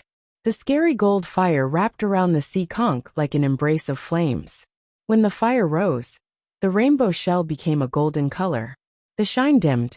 Han Sen glanced over and saw the black sea conch trying to escape. So, Han Sen summoned spell as a sniper rifle and fired a bullet at the conch shell. The black sea conch hadn't wanted to draw the phoenix's attention, so it hadn't made use of its king area. It was slow, and Spell's bullet hit the shell and broke it. The beast started to bleed. The black sea conch squealed. Its situation had become even more desperate, so it unleashed its blue light and began moving away as quickly as it could. "You want to run away?" Han's son pursued the creature, continuing to shoot at it. The next bullet went through the blue light area and struck the black sea conch. It flew through the hole made by the previous bullet, and this time, blood flowed out like a spring. The black sea conch's recovery powers were strong, but that bullet hole wasn't recovering in the least. The bullet hole existed on the beast, as if it was a separate entity. It wasn't healing. That was the work of Spell's eternity skill. It made a solid wound that was impossible to heal again. That skill was more than a match for the black sea conch too. Even a deified creature might not be able to break the power of that eternity skill. Han's son got closer to the black sea conch, and he turned Spell into dual pistols. He fired them repeatedly, and every bullet struck that same bullet hole. Ever-increasing amounts of blood poured from the black sea conch. The blue light area combined with the sea conch's shell and created an excellent defense system. But the flesh of the sea conch didn't have a high level of defense. Plus, it wasn't nearly fast enough to evade the bullets. Before long, it had been shot many times in that same spot. The black sea conch's body began to tremble. Its flesh shook, and black clouds poured out of its flesh. The black clouds were swarms of little black sea conches. Hansen's body shone with kingies. The little sea conches tried to drill into Hansen's pores, but they all broke against the kingies. The black stone sea conch couldn't run, and the little sea conches were unable to do anything to Han Senator. The big beast had been shot, and it was rapidly losing blood. The purple teeth power kept spreading into it as well, making the wound even worse. The black sea conch's climbing ability slowed. The blue light had weakened. When the blue light was fully extinguished, Han's son fired his pistols to completely shatter the creature's shell. Without the protection of the blue light, the conch's shell crumbled under the onslaught. Xenogeniac King hunted. Move mountain sea conch. Xenogeniac gene found. Obtain beast soul. Han's son happily went to check out what type of beast soul he had received. King class Xenogeniac beast soul. Move mountain sea conch. Area type. Han's son was shocked. He hadn't expected to receive another powerful area type beast soul. He didn't know if king class area beast souls were extremely common, or if he was simply lucky. Han's son summoned his new beast soul to find out what it was like. Hansen's body shimmered with blue light, the same light that he had just seen the Move Mountain Sea Conch use. This delighted Han Senator. He wanted to investigate the blue light further. But the rainbow sea conch was starting to emit some strange wheezing noises. Han's son looked over and saw the rainbow sea conch still being slowly cooked by the little red bird. The creature appeared to be in a frenzy as it tried to run away. The rainbow sea conch kept running, but the fire across its shell couldn't be extinguished. It was like a flaming will blazing a trail through the water and across the sand. The fire refused to go out. The little red bird, the harbinger of death. Han's son was grinning like an idiot. Although he knew the little red bird had become a deified elite, being able to damage another deified elite like that was remarkably impressive. Plus, the little red bird had only recently become deified, so it could probably improve even more in the future. In time, it might grow up to become something like the ancient water god. The little red bird cawed in pride. It flew to the rainbow sea conch, and Han's son followed it while shouting, "Save his last breath for me. I want to take the last hit." Han's son chased after it, and the rainbow sea conch eventually found itself unable to move any farther. The meat inside its shell was boiling. The shell had turned translucent white, and it looked as if the creature was being barbecued. Is it still breathing? Han's son drew his thunder god spike and ran at the fiend. It was a deified xenogeniac, and although Hansen's chances of getting a beast soul out of it were low, he still wanted to try. The fire around the little red bird's body vanished, and it floated down to land on Han's Senator. It opened its mouth toward the rainbow sea conch and inhaled. The gold fire was pulled back into its belly. Hansen's thunder god spike slammed into the cooked conch meat, but it was like a blade hitting rubber. The spike would not go in. Han's son gathered up all the power he could, but no matter how hard he tried, He couldn't penetrate the flesh. As the rainbow sea conk's life faded, its body crystallized. It became more and more resistant to Han Sen's strikes. Han Sen felt depressed. The prize was right there in front of him, but he couldn't take it. Not long after, the rainbow sea conch was completely crystallized. Every inch of its body was a xenogeneic gene.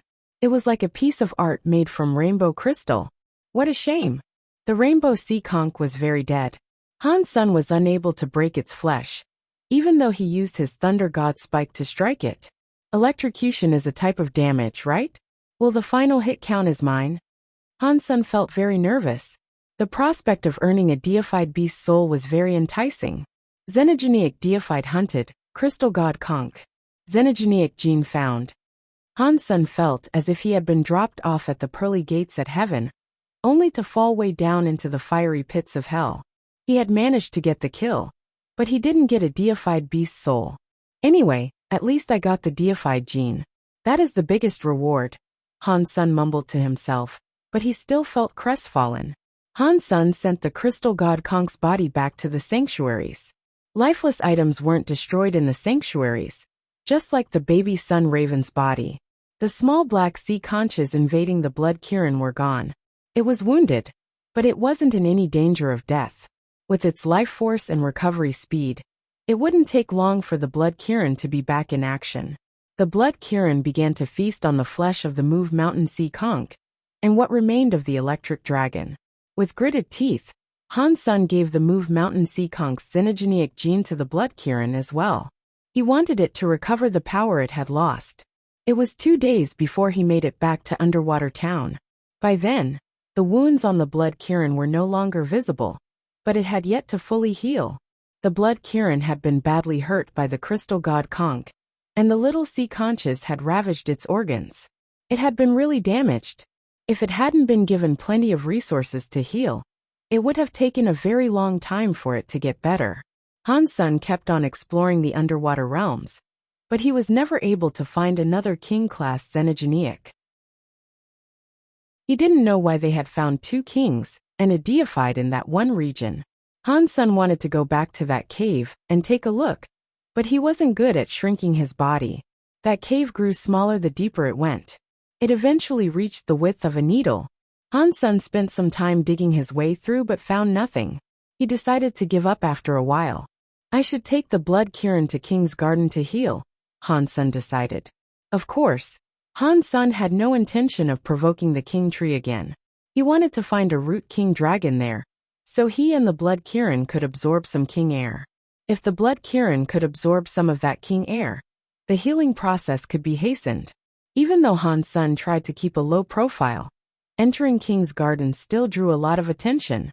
It was very hard to find a primary root king dragon that was unoccupied. Han Sen found one, and after looking closer he smiled. He lifted his lips and said, "What a shame! It is Prince Swordstar." Han Sen flew over to Prince Swordstar without hesitation. Prince Swordstar was sitting atop a primary root king dragon, with a few of his guards. When he saw Han Sen coming toward him, his face changed. "My good little brother, haven't you heard that you should respect your elders? I am taking this primary root king dragon. Get lost," Han Sen said as he approached. Prince Swordstar was very annoyed that Han Sen had been released from prison by Miss Mirror. Now, hearing Han Sen say this, he was so angry that he shouted, "I should respect our elders, but even if we give it to you, I doubt you'd be capable of defending it. So what is the point of you having it?" Other princes and princesses knew that Prince Swordstar had brought Han Sen to the sentencing court. With Bai Yi's spiteful personality, everyone knew that he wasn't going to let go of the affront lightly. They turned excited eyes toward the brewing confrontation. "It looks like this big brother should teach you a lesson," Han Sen laughed coldly. His fists gathered up power, and he used the Extreme King's shocking sky punch. He threw his fist toward Prince Swordstar, who was sitting on the dragon's head. "Get them!" Prince Swordstar barked, looking at the blood Kirin in fear. He didn't dare fight. For guards suddenly emerged from behind the dragon. 2 of them were half-deified. Ordinarily, Han Sen would allow the blood Kirin to fight. But the blood Kirin was still injured, so he couldn't let him go forward. Han Sen laughed and said, Let this big brother teach you the invincible ways of a real extreme king. After that, he sent an extreme king shocking sky punch toward all 4 guards. Is Bai Yi crazy? All the princes and princesses were shocked. They knew who Bai Yi really was. Although he had managed to claim the Alpha statue and earn the protection of the Kingese, he still wasn't very high level. He was a first-tier king. With his power and original Water King body, he could fight a single half-deified, but it was simply arrogant to think he could take on 4 at once. He's asking to be humiliated. Take him down, Prince Swordstar growled. Bai Yi is getting crazier and crazier. He was lucky to get the Alpha statue and earn the protection of the Kingese, but it's gone to his head. He's become arrogant and blind to who he really is, Prince 19 said coldly. Bai Ling Shuang was near. She frowned, thinking that Bai Yi's behavior was far too reckless. When Han Sun earned the protection of the Kingese, Bai Ling Shuang wondered if she should stay close to him, or perhaps even ally with him. But now that Bai Yi had just become a tiny bit successful, his arrogance had become overwhelming. The thought of joining up with him was severely reduced now. She wasn't afraid of godlike enemies, but she was afraid of teaming up with someone who was gluttonous and uncontrollable. Bai Yi's anger and recklessness would most likely cause her a lot of trouble. Bai Ling Shuang had her doubts about him before, but now he was confirming her suspicions. Han Sun wasn't concerned about what anyone thought of him though. He was copying Bai Yi's personality and trying to act as the bitter prince would have. Plus, he didn't like Prince Swordstar. This was the perfect excuse for him to teach the brat a lesson. When Han Sun prepared his extreme king shocking sky punch, the 4 guards gathered to defend Prince Swordstar. The 4 powerful enemies had to give up on the idea of attacking the Blood Kirin to deal with Han Sun's punch, first and foremost. But they didn't dare to actually kill Han's senator. They just wanted to put him in his place. Killing was a crime in King's Garden. But if they killed the Blood Kirin, they'd be locked up but not sentenced to death. Prince Swordstar's uncle was the captain of the sentencing court after all. The consequences of killing Bai Yi, on the other hand, would be quite lethal. Han Sun didn't seem concerned about the situation. He used his shocking sky punch at max power, and his punch combined with the water skills he had learned from watching Ancient Water God. He modified the shocking sky punch to accommodate the new ability. When he cast it, the punch was like a shocking sky big wave. A wave was unleashed, and then another wave. The waves continued to roll out, growing in power as they came.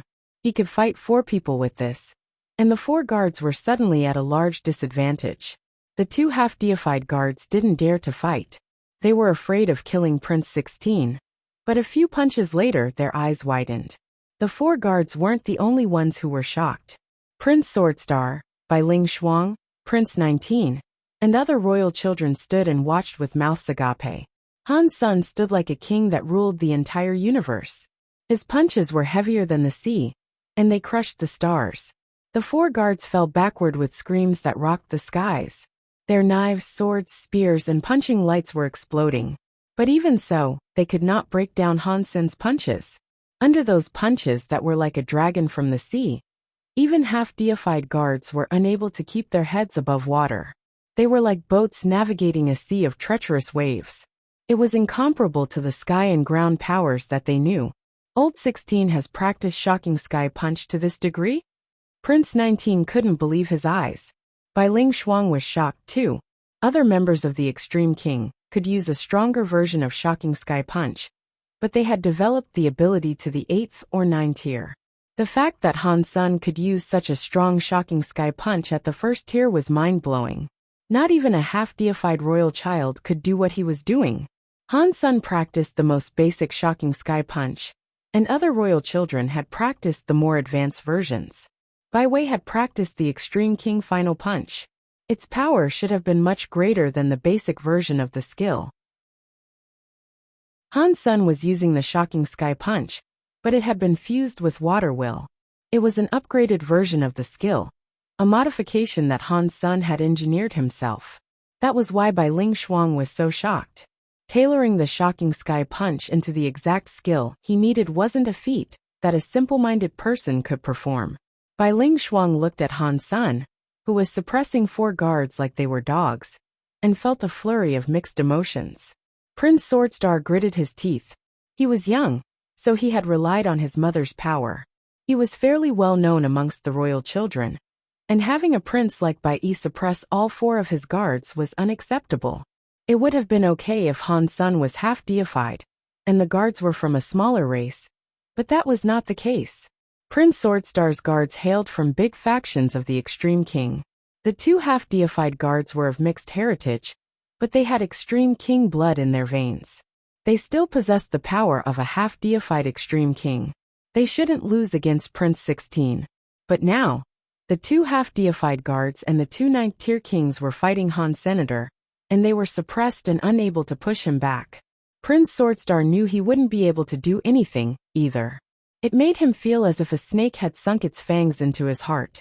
His face darkened, twisting with hate. I didn't know Brother 16 possessed such a power. How surprising, said a man sitting on a king dragon's head. He was clad in a gold robe, and his voice was hard. There was a green-armored man sitting next to the gold-robed man. He said, I cannot even tell if he truly is old 16. Why are you referring to him as if he is important, Crown Prince? Brother 4, you are wrong. If father accepts him, then that means he is Brother 16, the Crown Prince said. Prince 4 chuckled. I don't think so. We both know what old 16 was like. Since when has he been this smart? He's fighting 4 people at once with a punching skill, and he's playing them like a fiddle. That isn't something old 16 could do. He was stupid. The Crown Prince squinted as he looked at Han Sr. Who knows? We cannot tell. Perhaps we have underestimated him. Prince 4 didn't reply. He grunted and stared at Han Sun, who shone with the glory of both a god and a demon. Pang! Han Sun punched, and struck a half-deified guard.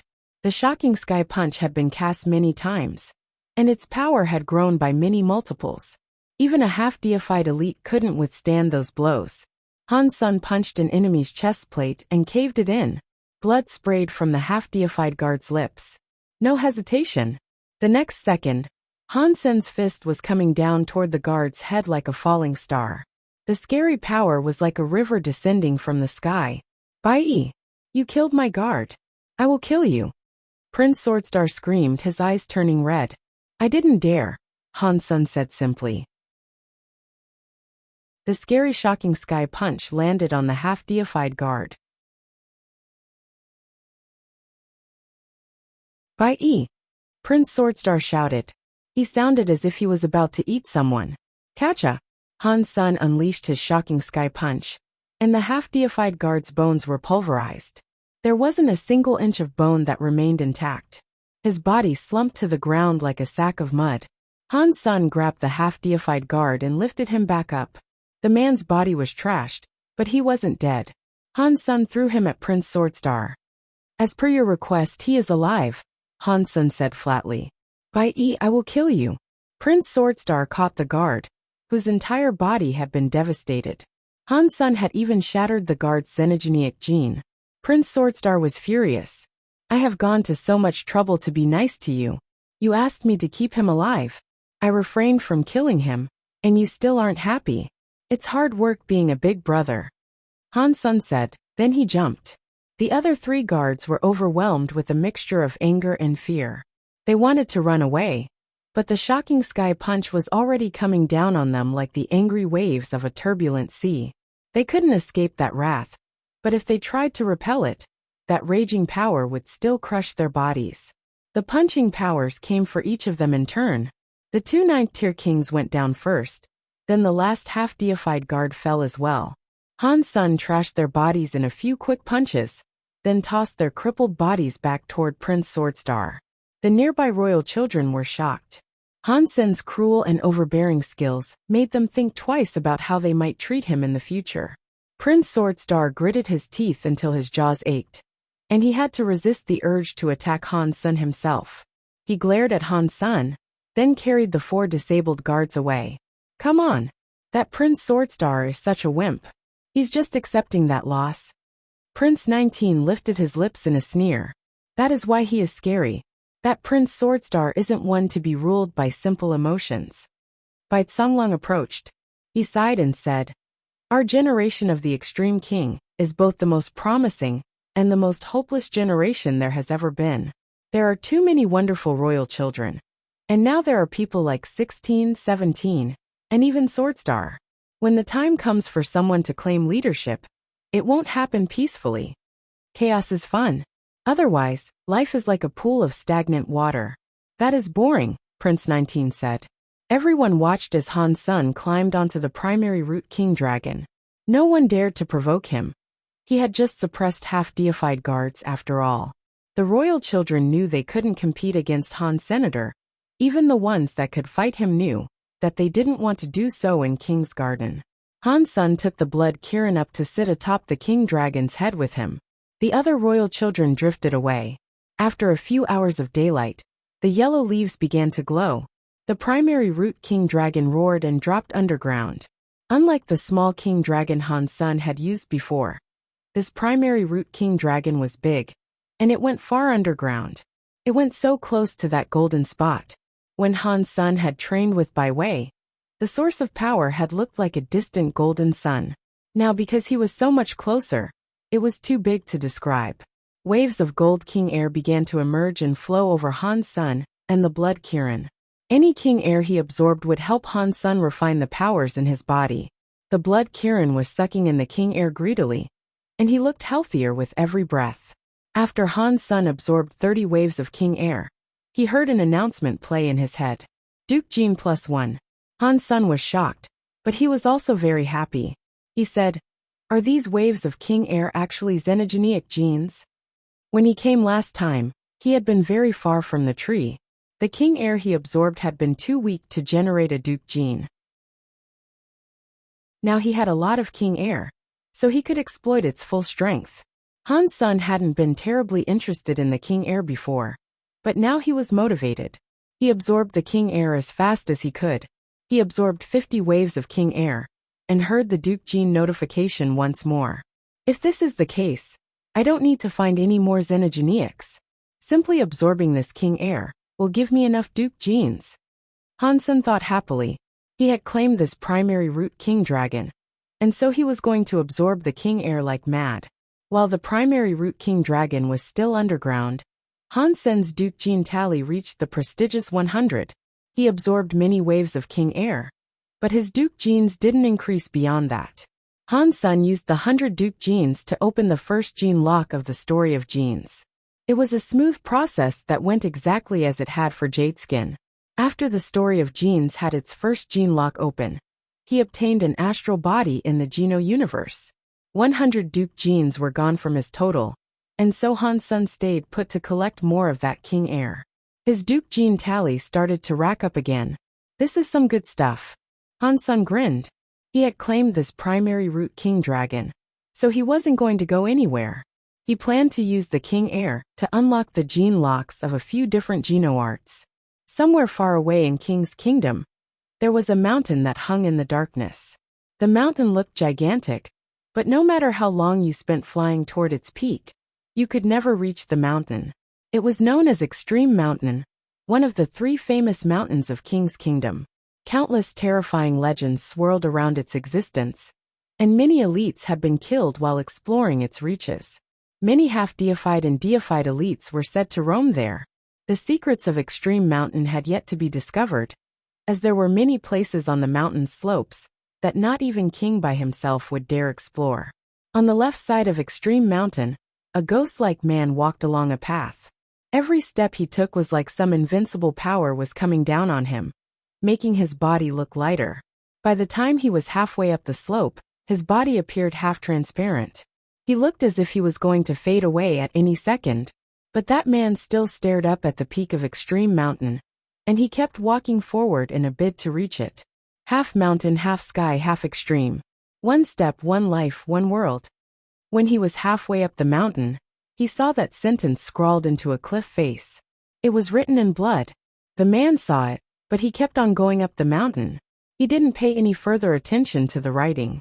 The legends state that those words were left behind by the Extreme King's 7th king. The 7th king went there as a half-deified, and he stopped there to write that down before leaving.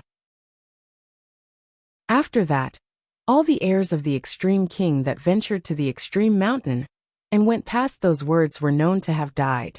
There had only been one exception to that rule. The exception was the previous ruler of the extreme king, King Bao. King Bao went past the writing, but he didn't die. And he never talked about his experiences on Extreme Mountain. All he said was that if there was any person fortunate enough to reach the top of Extreme Mountain, they would become the best of their generation and achieve an invincible body. Far away, across the galaxy, in a xenogenic space that resembled purgatory, there were many creatures from all sorts of different races. They were getting lashed by whips. A hellfire raged everywhere, and they were using shovels, pickaxes, hammers, and other tools to dig into the rock. The stones were dark like ink, but they were also dull. The stones absorbed any light that shone against them, giving nothing back. The Duke-class elites were wearily lifting their shovels to strike the stone. Sparks flew with each hit, and bits of the stone crumbled away and split. The dukes and marquises were like slaves, while the barons and viscounts were relegated to transportation duties. The stones they collected were sent to a stone factory, where all sorts of stone weaponry were forged. A man stood over them, his expression hard. He used a pen to draw carefully across the stone, marking dimensions as if he was planning how the rock should be carved into. The noble workers that were in charge of carving and grinding looked at the man with great envy. The nobles were like Hell's guard dogs. The Hell race ruled, and all other races existed as thralls. Even the kings of other races were treated as mere slaves. There was a crystallizer man who was a marquise, and he looked very weak. Over the past few months, he had been used by the Hell. He was skilled enough that he didn't have to perform the menial tasks of labor. He was able to enjoy many resources, as he was a person that the Hell looked at very differently. Ningyu, you have done well. What should we do next to increase efficiency? Hell King squinted his eyes, looking at the young man approaching the palace. The crystallizer had captured his curiosity. The man was an outsider marquise, but many Hell nobles had praised him over the past few months. That was a big deal. Not even kings received that treatment. Hell King planned to ask the man's advice to humor his own curiosity, then tossed the man back in with the slaves. After all, everyone knew that only the Hell were important. Other races were designed to be slaves and nothing more.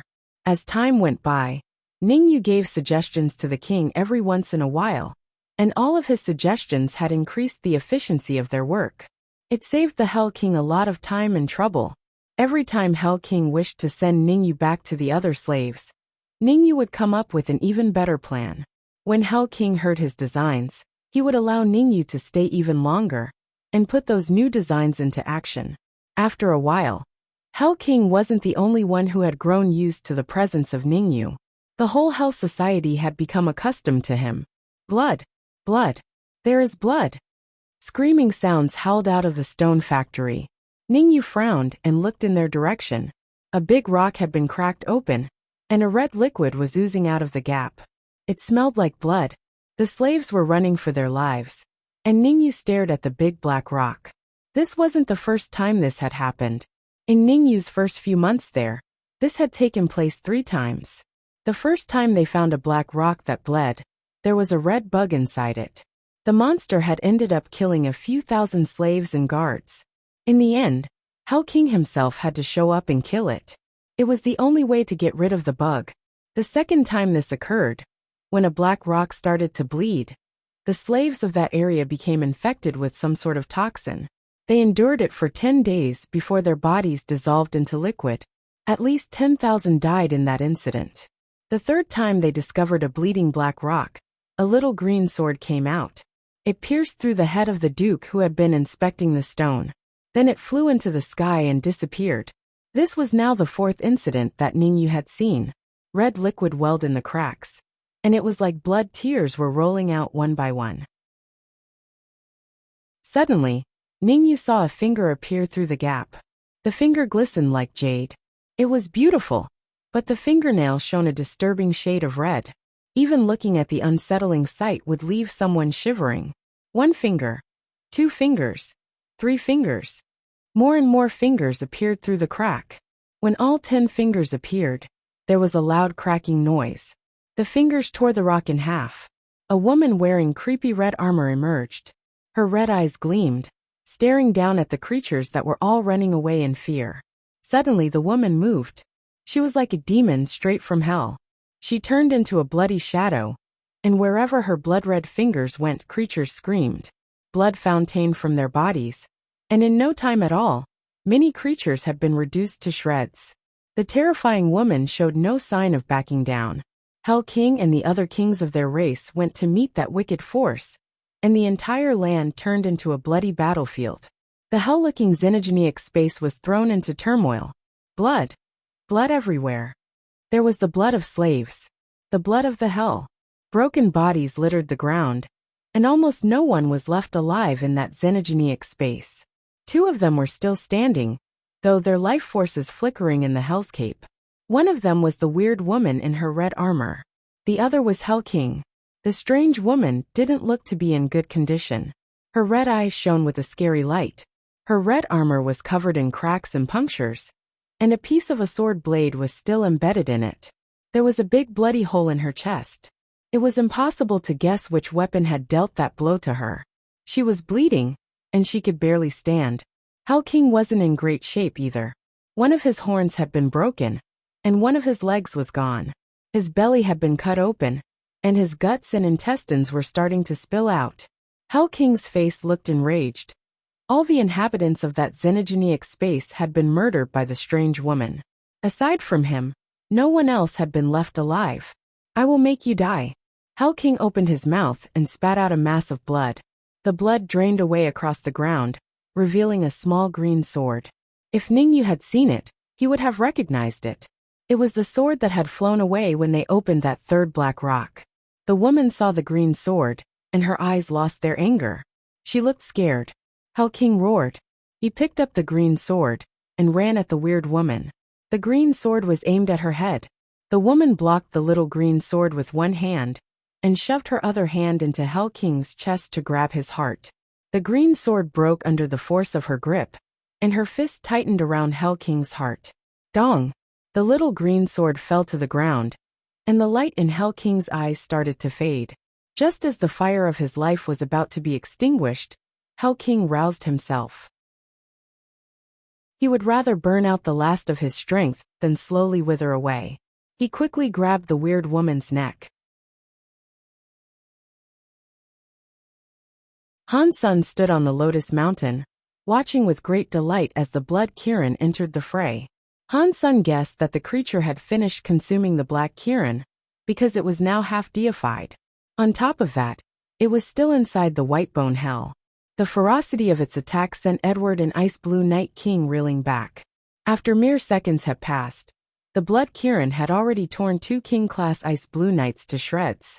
Joy sparked in Han Sun's chest as he saw the wretchedly wild face of the creature. "You guys hold off this beast. I will go after Han Sun," Edward shouted. He rushed across the battlefield, headed for the Lotus Mountain with the intent of catching Han Sun once and for all. The blood Kirin was in a killing frenzy, and it paid no attention to guarding its flanks. It pressed the attack against Ice Blue Night King, without sparing a glance at Edward. Han Sun felt depressed. This thing's intelligence needs to be increased.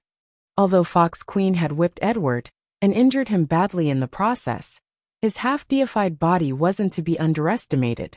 He circled the battle and arrived in front of Han Sun in moments. Han Sun knew that trying to outrun the man with simple speed would be impossible. Han Sun slapped the blood scorpion jade drum at his waist, sending a burst of scary sonic power toward Edward's forehead. The power flew out like a barrage of toxic needles. Edward grunted dismissively, and his whole body turned to a golden color. The blood scorpion's toxic needles struck the gold body and failed to puncture it. Edward's golden form shone like a sun, showering the entire Lotus Mountain in golden light. Han Sun suddenly felt incredibly heavy, as if he was now shouldering the weight of a mountain. He couldn't move much at all. Han Sun knew that he was struggling under the power of that special gold god light. After dukes became kings, their elemental prowess increased dramatically. They could use their powers to blanket the land around them, laying claim to a large area. Edward's power was a heavy burden of suppression, It was a little similar to Ice Blue Night King's deep blue power. Edward didn't hesitate. He reached out to grab the currently suppressed Han. Senator Han Sun tried to fight it off, but the king-class suppression of the area was far too strong to compete with. Plus, Edward was half deified. Although Han Sen's elemental prowess was very good for his level, it didn't have enough raw strength to counter this attack. He couldn't beat the suppressing force that was coming down on him. Edward's hand had almost reached Han Sen's neck when suddenly, Han Sen's hand lifted a small bird's nest. In his other hand, he raised a big army spear and thrust it toward Edward's chest. Edward was shocked. He hadn't expected Han Sun to brush off his king-class area-off effect technique. They were too close together for Edward to block Han Sen's, but Edward didn't hesitate. He ignored Han Sen's strike and continued reaching out to grab his prey by the throat. Han Sun was just a duke. Even if his weapon was deified, it wouldn't do too much damage to Edward's half-deified body. If he was able to catch Han Sun at the same time, Edward had no qualm with accepting the strike. At the moment Edward's fingers closed around Han Sen's neck, the Thunder God spike was plunged into Edward's armor. The armor stopped the Thunder God spike dead, with only an inch of the weapon's tip embedding itself in Edward's breastplate. But the Thunder God spike's silver lightning completely ignored the defense offered by that armor. When it discharged, it sent a current of electricity directly into Edward's body. Edward shook as the power ran through him, and his electrified body was sent flying away. Dong! Han Sun struck the blood scorpion jade drum again. Edward was still being ravaged by the silver lightning, and he couldn't gather his wits fast enough to summon power and repel the sonic attack. That sonic force was driven right into his forehead. Arg! Even for a half-deified elite, hearing the blood scorpion jade drum felt like being stabbed in the head. Edward couldn't help but let out a shrill cry. Han Sun put the bird's nest on his head as he continued to pound the drum. He had no intention of remaining idle though. He teleported directly in front of Edward and used his Thunder God spike to strike at Edward once more. Half-deified warriors deserved their reputation, and despite the dizziness and fierce pain, Edward tried to gather up power to block Han Sen's next attack. The Thunder God spike's power wasn't very destructive, but the lightning energy it released could bypass any form of defense. The lightning surged into every single cell of Edward's body. Edward shook under the force, but Han Sun didn't have enough strength to use more than a tiny fraction of the Thunder God spike's true power. Edward had only been numbed a little. If the Thunder God spike was used by someone half-deified, a single hit would have left Edward shaking nonstop for an entire day. The blood scorpion jade drum's sonic power swept into Edward in a continuous stream, but Edward was holding strong against the numbness induced by the lightning. He raised his shield again, and the sonic attacks began bouncing off of him. I'm too weak. If I was stronger, the silver lightning would have kept Edward from gathering enough power to resist, Han Sun thought to himself. He kept moving though. Instead of thrusting with his Thunder God spike, he resorted to beating Edward with it like some rod. All that electricity had Edward shaking on the ground, like he was experiencing a seizure. He was like a normal person being struck by a stun rod. Ice Blue Night King and the others, who were still in the midst of combat with the Blood Kirin, were frozen. The half-deified Edward was curled on the ground as Han Sun beat the pulp out of him. It was difficult to imagine. They knew the extent of Edward's strength, and a duke should have had no hope of repelling the golden god light. Han Sun didn't seem hindered at all as he pounded Edward. Edward's defenses couldn't withstand the lightning power emitted by the rod, and the man screamed continually and frothed at the mouth. It was too frightening to watch. What? You won't treat me with respect unless I unleash my power. Han Sun kept hitting Edward, wondering how he might kill the man. The lightning could bypass an opponent's defenses, but it couldn't actually kill anyone. And Han Sun couldn't do the job himself. He was too weak to break the man's armor, so he couldn't kill Edward with his strength alone. The Blood Kirin, Han Sun thought. Then he beckoned for the monster. The Blood Kirin was still chasing the others, but Ice Blue Night King and his group didn't dare to engage the beast. They were keeping it busy by baiting it back and forth. The Blood Kirin's intelligence was low. They lured it left and right, to and fro, and it hadn't managed to kill any of them. At the sound of Han Sen's voice, though, the beast turned to look at him. When it saw Han Sen slamming his fists into Edward, a light came into its eyes. It ran over, chomped down on Edward's head, and catcha! The armor was destroyed. Edward's head was bitten off. Severed arteries in the man's neck sprayed blood all over the blood Kirin. It swallowed the head in a single gulp. The sight made Ice Blue Night King and the others shiver in fear and anger. Han Sen jumped onto the blood Kirin's back. Then, the blood Kirin roared and flew towards Ice Blue Night King and the others. Ignore those other guys and kill him first, Han Sen instructed, thrusting his Thunder God spike toward Ice Blue Night King. Instead of answering, the blood Kirin simply kept roaring as it headed for Han Sen's target. Charge! Ice Blue Night King called to the Ice Blue Knights as he swept his greatsword at the blood Kirin. The blood Kirin paid no mind to the other knights, though. The knights had previously exploited the blood Kirin's stupidity to land a few blows. But now that the creature was following Han Sen's commands, they found themselves having to give the creature an even wider berth. Han Sen, if you keep this up, you will never be allowed back into the Ice Blue Knights. Ice Blue Night King shouted, watching an Ice Blue Knight get torn to shreds by the blood Kirin. I've already quit the Ice Blue Knights. Do you really think I plan to return after all this? When you guys decided to fight with me, you should have said your prayers and readied yourselves for death. Han Sen shot back. Ice Blue Night King did not speak again. He had treated Han Sen as Isha's student. He thought of Han Sen as a junior, and he had never thought he would have to take the young man as an enemy. Even though Han Sen had betrayed the knights, Ice Blue Night King only wanted to teach him a lesson as a senior knight. He wanted to grab Han Sen, take the slate, then haul Han Sen back to his rightful place in the knights. It was only now that Ice Blue Night King realized he had been wrong about Han Sen since the beginning. He never considered Han Sen as an equal, and it never crossed his mind that Han Sen would see him as an opponent or a competitor. Han Sen wasn't a junior who required protection or could be ordered around. Han Sen was a mighty elite who had exactly what it took to survive and thrive in that cruel world. He was holding his own despite the many powerful enemies that wanted him dead. Ice Blue Night King's realization might have come too late. If he had considered Han Sen as a real threat in the beginning, he wouldn't have given Han Sen any chance to escape the base. He would have taken Han Sen down as soon as possible, and he wouldn't have chased after Han Sen alone when he first made his escape. The blood Kirin chased the group back to the hellish skeletal gate, killing everyone but Ice Blue Night King, Crime, and one other Ice Blue Knight along the way. Han Sen and the blood Kirin didn't dare draw too close to the gate though. Han Sen allowed the 3 survivors to escape. Then, he went back to the Lotus Mountain where the blood Kirin lived. I was foolish. I should have treated him like a genuine opponent. Ice Blue Night King stared at Han Sen, who was riding away atop the blood Kirin. His face was expressionless, showing no hint of anger or sadness. From that moment on, Ice Blue Night King was going to treat Han Sen like a genuine opponent. To go against a strong opponent, though, he'd need more than the few students he had. Crime looked grim. Is that guy really Isha's student? He seems scarier than Isha. I fear we may have underestimated him. You cannot blame us for that.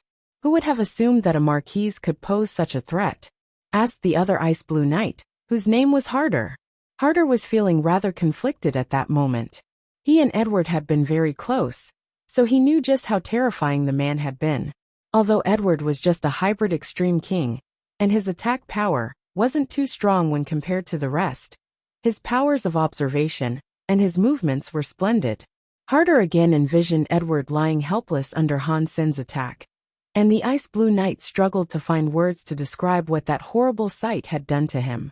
Although Han Sen was just a duke, no one dared treat him as a duke anymore. Fox Queen met Ice Blue Night King and the other 2 at the gate. She frowned and said, "Where are the others?" Ice Blue Night King told her what had happened. He spoke plainly and without exaggeration, describing Han Sen and the blood Kirin's power. And he did not hide the fact that his group had well and truly failed. Interesting. Very interesting. The blood Kirin became half deified that quickly, and Han Sen was riding it in battle? Fox Queen squinted her eyes. She didn't blame Ice Blue Night King. After a moment she said, "You guys can stay here to aid Mr. White in breaking the restrictions of this place. When I break the chains binding me here, I can go and take him down myself."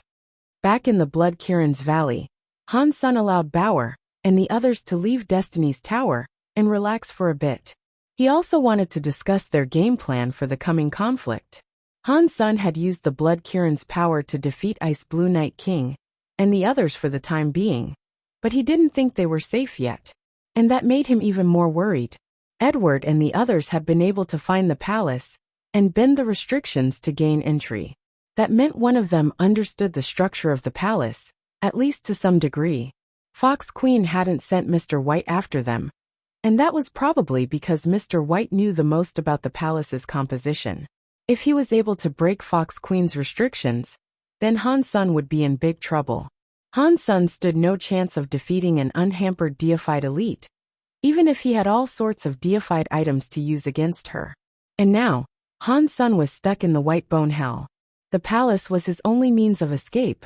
Unless he wanted to stay there forever, he would have to leave through the skeletal gate. But the Blood Kirin is only half deified. If I could make it deified, it would be easy to ride it out and slaughter whatever got in our way, Han Sun thought to himself. Han Sun's team talked for half the day, but they didn't come up with anything that seemed really promising. Han Sun decided to focus his efforts on absorbing all the ghost bone power he could. He hoped to get the story of genes to Duke class. The more power he had, the better his chances of survival would become.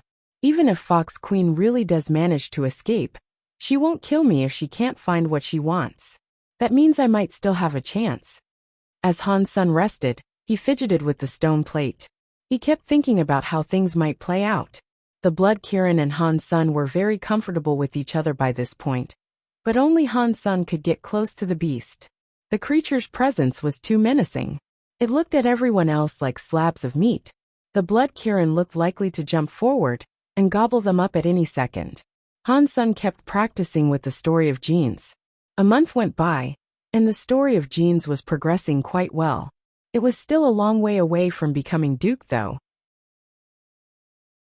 Suddenly, the whole of White Bone Hell began to shake, and Han Sun heard Fox Queen's voice coming through the hellish skeletal gate. "My good little brother, your big sister is coming to find you." Fox Queen stood in front of the gate, and the metal shackles were still visible on her neck, arms, and ankles. The metal chains that connected to the shackles, however, were gone. Mr. White, Ice Blue Night King, Crime, and Harder stood behind Fox Queen. It was like they were now her people. Fox Queen's aura spread across the White Bone Hell, searching for Han Senator, but suddenly, two shadows appeared from the mountains. It was Han Sun and the Blood Kirin. That surprised her. She had expected Han Sun to try to escape, not come looking for her. "My good little brother, are you really that naive? Surely you don't think that the Blood Kirin's power is sufficient to challenge someone like me?" Fox Queen smiled at Han Sun and the Blood Kirin as she stood before the mountain. "Big sis, you're far too suspicious. Have you forgotten about the close bond between us? Why would I ever want to attack my big sister? When I realized that you'd been freed, I wanted to come and celebrate the occasion with you. I just thought I would bring along the Blood Kirin," Han Sun said. "If you've come here to celebrate with your big sister, you should have brought her a gift. Isn't that correct? Otherwise, your big sister would be made rather angry," Fox Queen said, maintaining her smarmy smile. Han Sun knew what gift Fox Queen was referring to. He moved without hesitation, pulling out the item and holding it up. "Of course, this is your big day. As a little brother, I want to give you the best gift I can." Fox Queen looked at the item in Han Sun's hand, and then she looked at Mr. White and asked, "What do you guys think of the gift my little brother is offering?" "We have no idea. Only Edward knew what the item was," Mr. White confessed, looking slightly ill. Fox Queen held out her hand, and Han Sun placed the item in her palm. Fox Queen looked at the crystal tablet carefully, but there did not appear to be anything special about it. "Is this really the item you retrieved from Ghostbone Town?" Fox Queen directed a piercing stare at Han Sr., "The one and only," Han Sun assured her. Fox Queen gave Mr. White the stone tablet. Mr. White, what do you make of it? After a brief moment of thought, Mr. White said, I don't know what exactly is special about this item, but I can tell you that it is very old. It must be truly ancient, in fact. Its age alone makes it interesting. Mr. White was making it clear to Fox Queen that he didn't know if the tablet was the same item that Han Sun had taken from Ghostbone Town. It was too old to be a forgery, though. Han Sun thought to himself, of course it is old. I went back to the Alliance and took it from a crystallizer ruin. Fox Queen smiled and looked at Han Sr. Since you've been so nice to your big sister, come and walk alongside me. Of course, my big sister. Han Sun smiled. Fox Queen found it suspicious that Han Sun would give up his prize so easily, and she couldn't be certain if the tablet was genuine. She had to take Han Sun with her to the Holy Monument. Then they could find out whether or not it was the real deal. Fox Queen cast a spell, and one of her cords of power tethered Han Sun and the blood Kirin to her. She smiled and said, Please don't blame me for this precaution. You have been misbehaving recently, my little brother, so I'm afraid I have no choice. Oh, I'm so sorry that I've made you worry, big sister. Han Sun smiled coldly. What was that bird's nest that I saw you use earlier? Fox Queen looked Han Sun over, but she saw no sign of the bird's nest.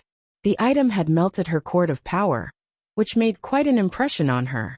I hid it someplace in the Whitebone Hell. If you can find it, I can give it to you as a gift. Han Sun smiled. Fox Queen wasn't in the mood to look. She couldn't find the bird's nest when she searched Han Sen's body, but that was fine by her. Hiding the nest in the Whitebone Hell was like lobbing it into her personal warehouse. She would have plenty of time to seek it out later. Fox Queen led Han Sun and the others out of the Whitebone Hell and locked the hellish skeletal gate behind them. Then she ripped down the palace's gate, and the group left the palace. It has been so long since I've had the chance to breathe fresh air. Fox Queen stood under the sky, looking out at the stars as she spoke. Han Sun and Mr. White stood together, but they didn't speak. Mr. White and Ice Blue Night King weren't in any better of a situation than Han Sr. Fox Queen's temperament changed with the wind, and there was no telling who she might be ready to kill 1 hour from then. Let's go. We will head for the Holy Monument. Let's see what the sacred leader chose to leave behind, Fox Queen said, looking at Mr. White. Crime, you lead the way, Mr. White ordered. Sir, Crime said, his face pale. What are you thinking? Right now, surviving is our priority. Mr. White gave a wry smile. Mr. White, you are very smart. Don't worry, though. I do not like killing. Once I have collected the legacy items of the sacred leader, you will all be allowed to return home safe and sound. Fox Queen smiled. Ice Blue Night King and the others were too smart to believe Fox Queen's promise to them, but they were in no position to gainsay her decisions. They had to do as Fox Queen told them. Even if they didn't tell Fox Queen the monument's location, she would find it at some point anyway. Withholding the information would only delay the inevitable. Harder and Ice Blue Night King both looked at Mr. White. It had taken them a second to realize that Mr. White was the only one who knew where the monument was. Harder thought quickly as he walked. Amidst the people there, he was the only one who knew that Han Sun had stolen a stone tablet from Ghostbone Town. The crystal stone that Han Sun had presented to Fox Queen wasn't the same item he had taken. Han Sun has guts, I'll give him that. He has actually dared to present a fake relic to Fox Queen. It is fake, though. They are sure to find that out once we reach the Holy Monument. And when that happens, I wonder what he is planning to do. Has he found a way to escape? Harder looked at Han Senator. If Han Sun behaved strangely, Harder would notice. Han Sen's chances of running away didn't seem very good. Fox Queen had a cord of power tied around him, and the blood Kirin, and she was being very careful to keep an eye on him. There was no way he could escape. With Crime leading, they quickly traveled through the mountains and entered a primal forest. Many Xenogeniacs wandered across their path, but Ice Blue Night King and Crime were able to cut them all down quickly. None of their foes were too strong. They walked through the primal forest for 4 days. Eventually, Mr. White pointed forward and spoke. Here it is. Everyone looked where Mr. White was pointing. They all looked shocked, and even Han Sun furrowed his eyebrows in suspicion. This is the Holy Monument. Fox Queen frowned at the sight. Mr. White was indicating an old tree. The tree was very thick. It would require 4 people holding hands to encircle it. But other than that, it looked quite ordinary. Not to mention the fact that it was dead. There was not a single leaf on it, and many of its branches were broken. It stood alone in a small clearing in the forest. In a primal forest like the one they were standing in, such trees must have been a dime a dozen.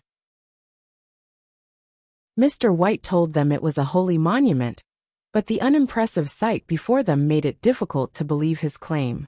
Han Sun used his Dongxian aura to scan the tree, and he could discern nothing special about it.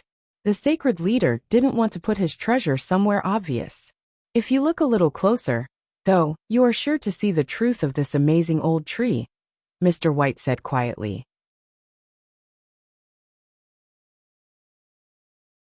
Fox Queen moved closer to get a better look at the tree, but she soon started to frown. Is there something inside the tree? Is the holy monument inside the tree? Mr. White stepped forward in alarm. Please do not touch it. Why? Fox Queen and Han Sun both looked at Mr. White. Mr. White said, this tree is very sturdy, and it has been infused with a special magnetic force that repels all xenogenics. Inside the trunk, however, is a shatter space crystal. Shatter space crystal? One of Fox Queen's eyebrows rose. Yes, Mr. White confirmed gravely. Han Sun asked, what is a shatter space crystal? It is a material that is used to construct teleportation devices, Harder explained. Using one of those crystals in a device will greatly extend the device's range. It is the best-known material to use when crafting teleportation devices. That means there is a teleportation device inside that tree? We can use it to visit the holy monument? Han Sun asked, starting to catch on. That's the theory, Mr. White nodded. But you must open the tree to gain access to the teleporter that is located inside it. With our big sister's power, tearing down the tree to reveal the crystal should be easy, shouldn't it? Han Sun questioned. It's not that simple, Fox Queen replied in a distracted tone. Shatter space crystals are unparalleled in their use for teleportation technology, but they are also very fragile. And the tree and the shatter space crystal have been integrated very carefully. They are one with each other. If we use force to bring down the tree, the shatter space crystal on the inside will be broken. That would completely ruin the device on the inside. It's fortunate that you have the key then. You simply need to use the key to open the tree's door, Mr. White said. Han Sun felt worry descend on him. He hadn't known that the stone tablet would be the key required to open that device. The piece of crystal he had given Fox Queen was little more than the makeshift paperweight. It was going to be impossible for her to gain access to that device. How do we use it? Fox Queen looked at the brick in her hands, then back at Mr. White. If our theory is correct, then there must be a keyhole. Mr. White looked hesitant as he spoke. But there is no hole in the tree's surface that is this big. Fox Queen looked at Han Sun, the suspicion clearly visible in her eyes. She already thought that Han Sun had given her a fake. I really did take that item from Ghost Bone Town. Keep looking. You should be able to use it.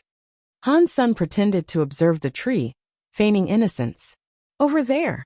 Han Sun suddenly pointed to the crown of the tall tree, looking very excited. Fox Queen and the others looked at where Han Sun was pointing, but they couldn't see anything special. As the others were distracted, Han Sun leaped back onto the blood cairn. A bird's nest appeared in his hand, and he held the nest out to protect himself from Fox Queen's attacks. The blood cairn roared and streaked toward the tree. Fox Queen was the quickest to react. She threw her hands forward, sending countless cords of power chasing after Senator Han Sun put his hand into the concave part of the bird's nest, and suddenly it began to grow larger. It became a giant shield that stopped the pursuing cords of power. As the blood cairn arrived at the old tree, Han Sun brought out the real stone plate. He shoved it into a moon-shaped indent in the surface of the tree, and the stone plate slotted into it perfectly. Catcha! The old tree suddenly broke open to reveal a large frame contained within the trunk. A shining orb of twisted space hung in the center of the frame, filled with spiraling fractalic patterns. It was so bright that it was barely visible through the light. The blood cairn carried Han Sun into the orb, Space seemed to fold around them for an instant, and then they vanished. Fox Queen leaped after them. The dimensions of space were twisted, and she too disappeared with Han. Senator Ice Blue Night King gritted his teeth and ran inside as well. Mr. White, Crime, and Harder also decided to follow. They didn't want to give up on claiming the sacred leader's legacy here. After everything they had been through, Han Sen set the bird's nest atop his head. When the space around him untwisted and deposited him back in reality, he found himself standing in a palace. The stone tablet was back in his hands. He quickly activated his purple-eye butterfly and looked around. He was standing in a jade stone palace. There were many strange statues around him, fashioned in the images of animals, gods, and demons of all kinds. The walls and the ceiling were covered in strange paintings. They didn't look like drawings or precise script, but they did seem to be symbols of some kind. Behind Han Sen, the teleporter began to shift again. "Run!" Han Sen shouted. It appeared as if someone else was coming. He nudged the blood Kirin, urging it to hurry toward the palace gate. The palace gate was open, and a white light was shining through it. It seemed like the light had been placed there intentionally to block any view of what lay beyond, and not even Han Sen's purple-eye butterfly could pierce that veil. Han Sen was so desperate to get away from Fox Queen that he ignored the possibility of encountering traps. He and the blood Kirin raced through the light. The blood Kirin carried Han Sen through the palace's front gate, and both of them felt space twisting in the same manner it had with the teleporter. When Han Sen's vision returned, he found himself inside another palace. He was standing before its teleporter. It was different from the first palace, though. This palace didn't have half as many statues or paintings. In the middle of the palace, however, there was a fruit tree. The fruit tree only stood about 2 meters high. Its body was like a plum tree, but it was wrought of twisted black steel. The branches seemed crooked and crudely made. The leaves on the tree were silver, and the fruit hung like egg-sized silver slices.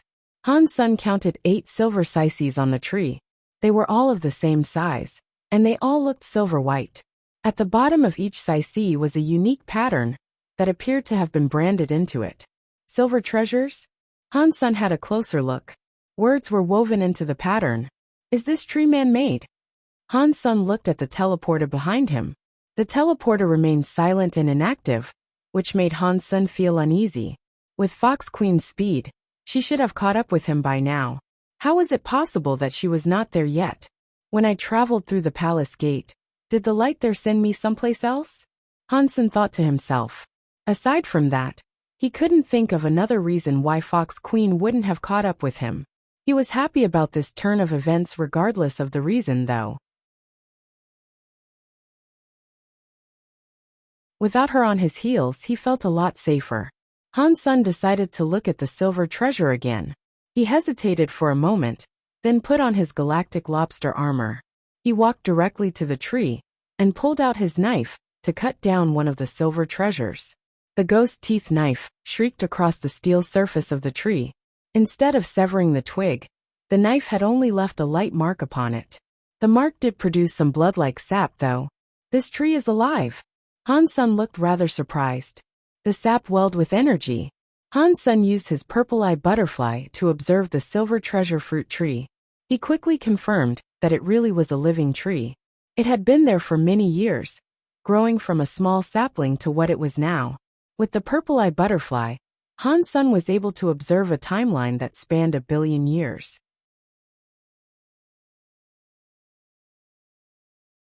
The steel twig was unexpectedly tough. It took Han Sen a long while to cut through it, so he could claim the silver fruit for himself. When he finally sawed through the twig, the silver fruit dropped from the tree. Han Sen reached out his hand to grab it, but the moment the silver slice touched his hand, Han Sen's eyes widened. His face twisted, and his muscles trembled and shook. His blood surged through his veins like lightning, and his entire body turned to ice jade. He roared. He struggled to raise the hand that was holding the silver slice, his other hand clutching his waist, as if he was about to have a hernia. Han Sen summoned all the power he could. His hair flew around like mad, and green veins bulged across his head. Patong! The silver slice continued to fall to the ground, taking Han Sen's hand with it. Han Sun had to half kneel on the ground. What kind of fruit is this? It is so heavy. If I swallowed this, it would tear straight through my stomach. Han Sun stared at the fruit in disbelief. He wanted to get his hand out from under it, but it was pinning his hand down. He pulled away with all his might, but the fruit wouldn't budge. Han Sun took out his knife and hacked away at the silver fruit. The loud shrieking noise of metal on metal assaulted his ears, but the sicee remained completely undamaged. The fruit was harder than the tree it had come from. After a moment of thought, Han Sun decided to dig into the ground instead. The floor of the palace was also incredibly hard though. Han Sun's cuts only left light scrape marks behind. The blood Kirin used its own claws to help dig through the stone near Han Sun's hand. The creature actually managed to leave a few proper scratch marks, but whenever it pulled its claws away, the scratch marks would disappear. The blood Kirin kept digging, but the floor continued to miraculously recover. Han Sun's hand remained motionless under the silver sicee, grabbed that fruit and lifted away. Han Sun barked to the blood Kirin when he realized that digging into the floor was a futile endeavor. The blood Kirin, upon hearing Han Sun, locked its jaws around the silver sicee. It yanked upward with all of its might, but the silver sicee remained still. What is this thing? Han Sun was frozen. It was just a fruit, but not even a half-deified being could move it. The sicee didn't even twitch. Even more strangely, Han Sun's hand hadn't been crushed. The sicee was keeping him pinned in place. But if the fruit was really as heavy as it seemed, his hand should have been crushed and broken. In truth, his hand was only suffering a bit of pressure. It definitely hadn't been injured. Just as Han Sun was about to use Purple Eye Butterfly to take a look at the fruit, the teleporter rippled with movement. Someone was coming. Han Sun looked over as Mr. White and Crime emerged. Their presence made him frown. Although Crime was king class instead of half-deified, Han Sun had witnessed his talents in battle. He was no worse than the half-deified Edward, by Han Sun's estimation. Han Sun, what are you doing? Mr. White looked at Han Sun with interest. The blood Kirin interrupted his question with a roar. Then it leaped towards Mr. White and Crime. Its claws wielded a blood air, as they slashed as Mr. White like blades. Mr. White stepped forward like he was teleporting. He appeared right beside the blood Kirin, and pressed a hand against the creature's head. Mr. White's hand flashed with a strange symbol. That symbol sank into the scaled forehead of the blood Kirin like a brand. Boom! The blood Kirin's body suddenly became heavier, and the increased weight almost took the creature to its knees. The symbol glowed gently from the creature's forehead, and the blood Kirin seemed to struggle against the encumbrance. The blood Kirin roared and jumped towards Mr. White again, but this time, it was far slower. Mr. White moved with eerie grace, and every step looked like he was teleporting. His power was similar to Huang Fujing's. He was far stronger than her, of course. The blood Kirin continued to chase Mr. White, all the while roaring in rage. It was angry at being tricked, and even more furious that it was unable to bring harm to Mr. White. Mr. White had played it for a fool. The blood Kirin's intelligence really is quite low. Han Sun sighed. The beast had plenty of brawn, but it was severely lacking in the brains department. Mr. White lured the blood Kirin to a side hall, and Han Sun could do nothing to stop him. Meanwhile, Crime headed for the pinned-down Han Senator. He looked at Han Sun and said, "We have no grudge with you. Give me the stone plate, and we will leave. We will pretend we did not see you. Come and get it, if you have what it takes." Han Sun replied flatly. "You are strong, but regrettably, the fruit seems to be holding you in place quite easily. You can't escape as you are right now. How do you expect to fight me?" Crime drew his knife. They had paid the price of underestimating Han Sun before, but now, Crime considered him to be an equal opponent. Crime and Mr. White were not going to underestimate him anymore, because he was a duke. Even though Han Sun's hand was held firmly in place, which left him unable to run, Crime was still going to use all his power when he attacked. Crime's knife was very creepy, although it was only 1 foot long. It was made of black metal, and the blade was shorter than the handle. It looked like the blade had been broken. A ring protruded from the base of the handle, and a chain was attached firmly to the ring. The other end of the chain connected to Crime's strong arm. As Crime slashed toward him, Han Sen didn't speak. He simply tapped the bird's nest on his head, and it widened to shield Han Sen's entire body. The bird's nest caught Crime's strike and reflected it in complete silence. No sound was heard, and the nest remained perfectly intact. Crime was surprised. He gathered up all his power and slashed a few more times. Nothing he tried seemed to work, though. Han Sen wasn't worried that Crime would break the bird's nest. Even Fox Queen hadn't been able to damage that thing. There was no way Crime could do what she could not. It was a shame the bird's nest couldn't be used offensively. However, he was currently more frustrated by his inability to get the fruit off of his hand. Han Sen tried a few different powers, but nothing seemed to work. Aside from using his super god spirit body, he didn't seem to have many options. Suddenly, Mr. White's voice came from the side hall. Han Sen, if things continue like this, none of us will benefit. Why don't we try to cooperate? What do you suggest? Han Sen asked after a moment. Make this blood Kirin stop firstly. At least then we might be able to talk, Mr. White said. Okay. Han Sen called the blood Kirin back to his side. Mr. White also removed the mark he had placed upon the creature's forehead. How about this? I'll help you escape, and in return, you'll give me the stone plate, Mr. White said while looking at Han Sr.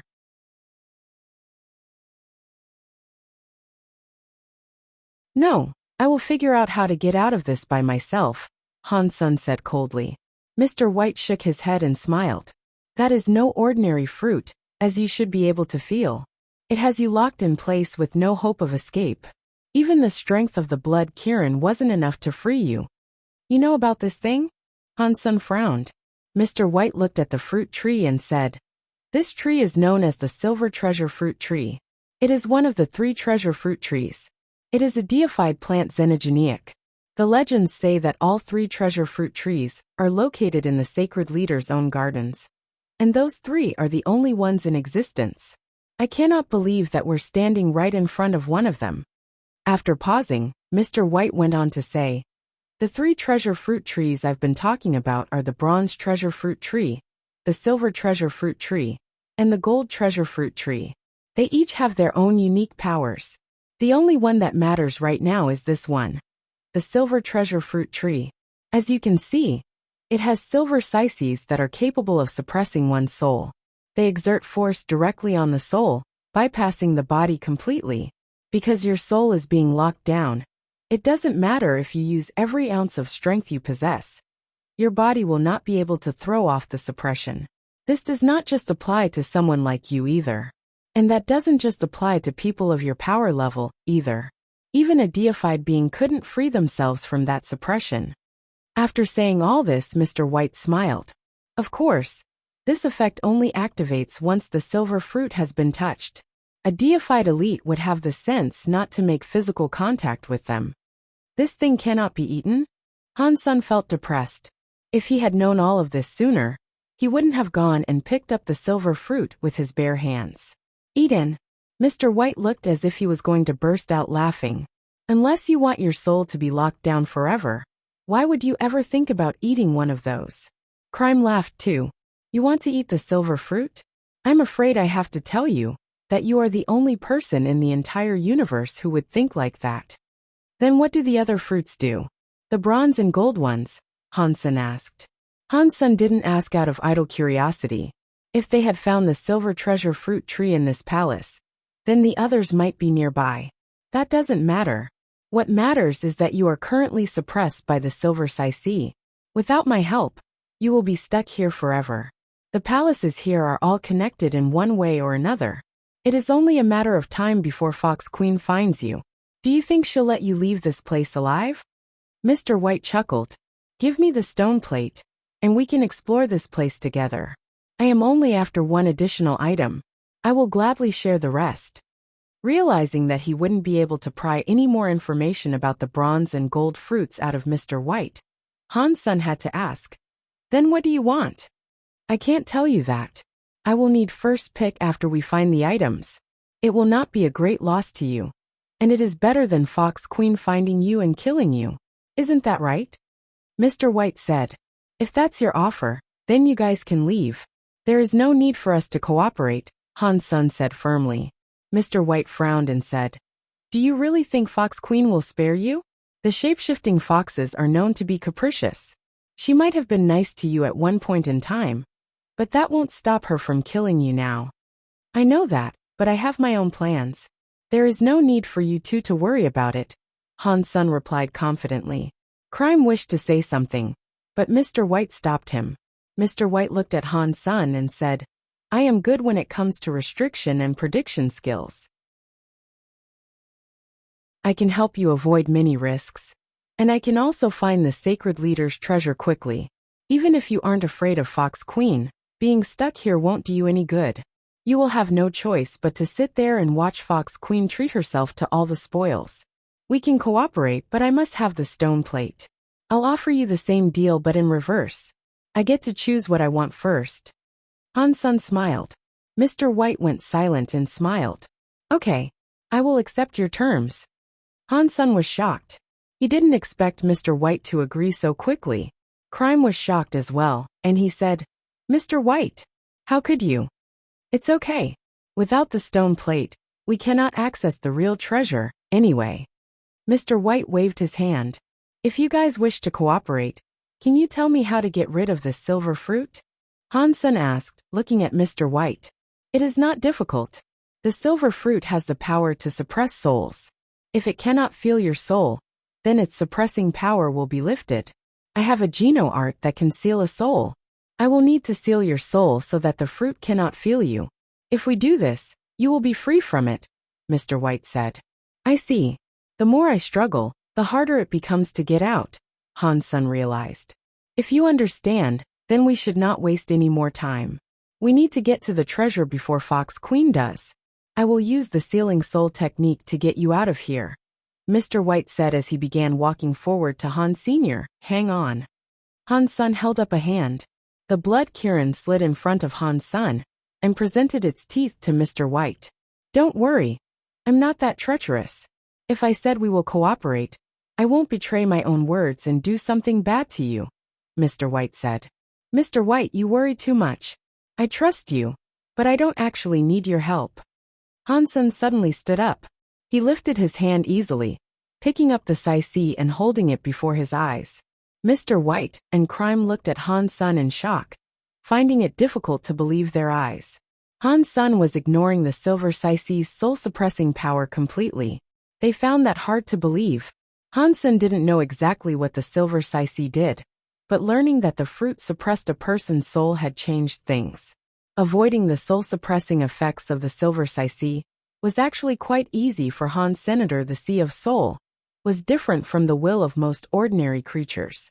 If a creature lost their will, it would be as if they were dead. Their control over their body would be lost. Han Sun would be affected similarly if his Sea of Soul shut down. But ordinary people only had one soul. Han Sun's Sea of Soul, however, had many spirits and beast souls. Han Sun reduced his soul and let a beast soul power rise to the surface. The silver Sai then suppressed the beast soul instead of Han Senator. His soul immediately became light and buoyant. "We said half and half. Are you interested in the silver Sai's?" Han Sun asked casually, playing with the silver Sai as he spoke. "I could have sealed your soul to free you, but your body would have shut down. I cannot touch the silver fruit myself." Mr. White shook his head. "If you don't want these, then I will take them with me," Han Sun stated happily. He swung his knife to cut down the other 7 silver fruits. With the help of the blood Kirin, he cut down the other 7 Sai's with ease. He pocketed all of them. Mr. White and Crime were still frowning in consternation, which made it clear that they didn't understand how Han Sun had done what he had. They looked at each other, realizing that they were equally confused. They grew even more suspicious of Han Sr.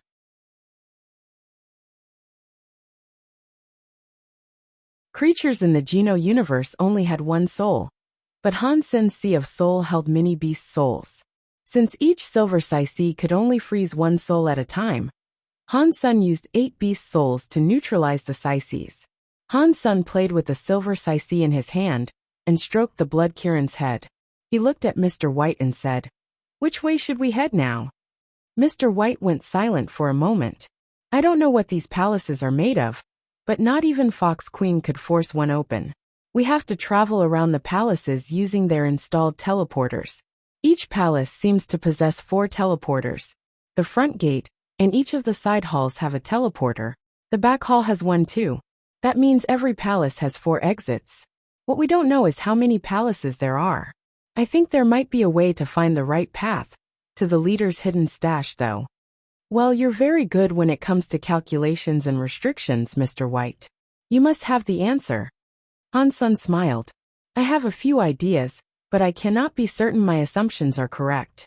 We can give them a try, however, Mr. White said. Then he turned to the back hall. Crime followed Mr. White, and Han Sun and the Kirin brought up the rear. Just as Mr. White had explained, the place was practically a maze.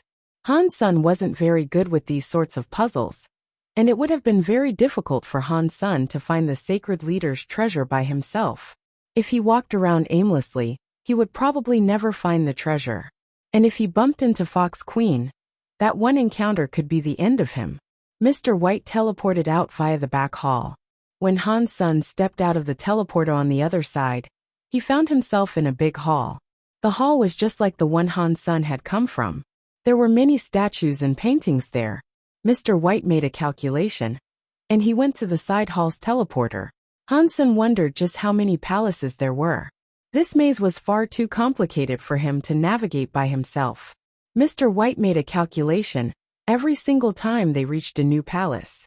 It took them 4 hours to move through 100 palaces, and they still hadn't reached the end.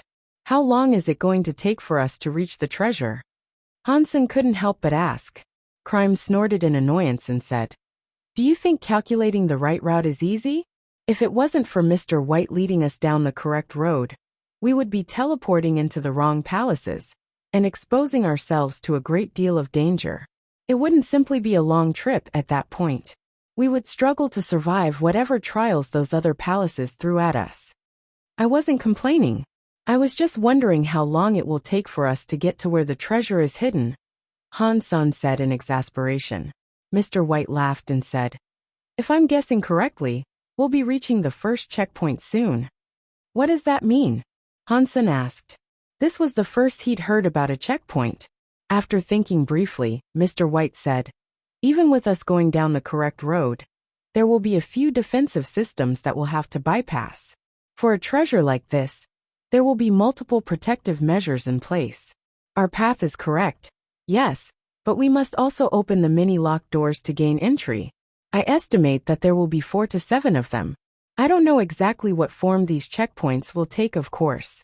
The defensive systems will be a touch more threatening than actual locked doors. We have to tread carefully. After saying all that, Mr. White returned his focus to the path ahead. Han Sun followed the man silently.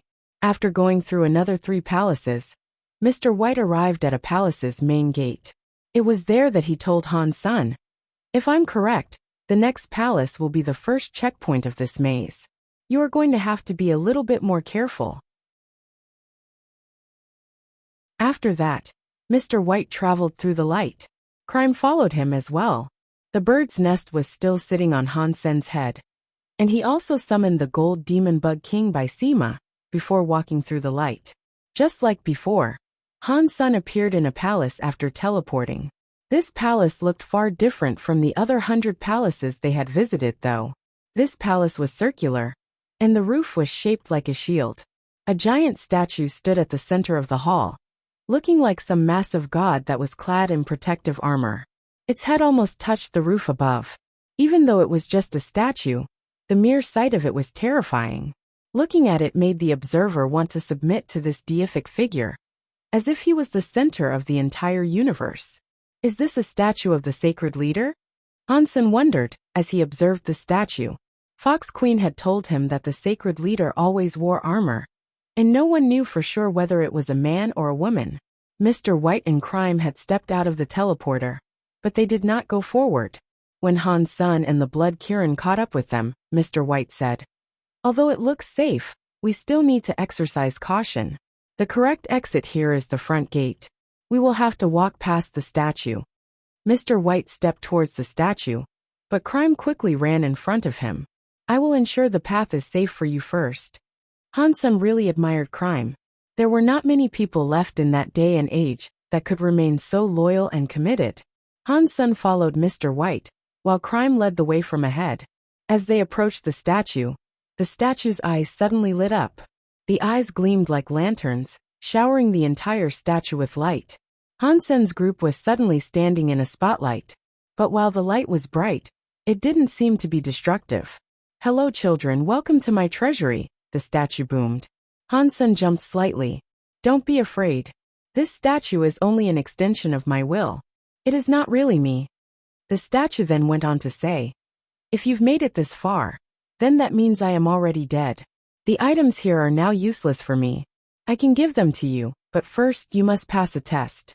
Only those that successfully pass the test will be allowed to claim my treasures. Anyone who fails, even if they are a deified being, will not be permitted to take so much as a single grain of sand. What test? Crime asked.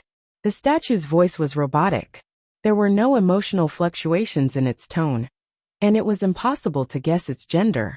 It said this test is very simple. If you can break this, you will pass the test. After that, the statue moved. It reached out its hand and bent lower. It put an item in front of the group, then returned to its original position. The statue's eyes started to dim, and its appearance reverted to that of an ordinary statue. Han Sen looked at the item the statue had placed in front of them. It was a 40-centimeter long rock. It didn't really look special in any way, and it was made from green stone. Crime tried talking to the statue again, but the statue didn't respond to his questions. Stop asking. It only has pre-programmed responses. Now that he is gone, there is nothing special about the statue, Mr. White said.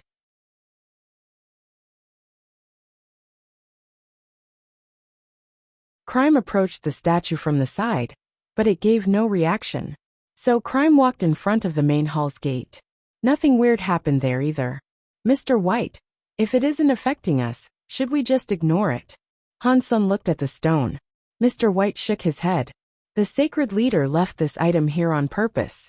Maybe we will require it later on, and it could be difficult to come back to get it. And Fox Queen might take it if we leave it here. You are right. But isn't it possible that the sacred leader is trying to play us? There might actually be a trap inside the stone, Han Sen said. Mr. White was momentarily silent. That's possible, but I still think we should try. If the sacred leader wants to trick us, we might have to spring the trap in order to find the treasure. Let me give it a try, Crime said. He gathered up a surge of black light within his knife and swung it at the stone. Dong! A strike that could split space came down on the stone. It made a loud clanging sound, but the stone wasn't damaged. And there wasn't even a mark left behind. Crime's face became grim. The black light rose around his body and turned into a dark fire. His body looked as if it was wholly shielded by demons. The disturbing light danced around the hall. The dark light surrounded Han Sen, and he could not see or feel anything. It was like he was stuck in absolute darkness. Han Sen was shocked. He expanded the bird's nest to shield himself and the blood Kirin, in case Crime was preparing to attack them. Crime's area of affectability can muffle all 7 senses. It kind of resembles my Dongxian aura. While Han Sen was thinking, the darkness dissipated. Crime hadn't tried to attack them. When the room brightened again, he was standing beside the rock, looking defeated. He shook his head to Mr. White. He had tried his best, but he had been unable to break the stone. Mr. White, would you like to give it a try? Crime offered politely. No thanks.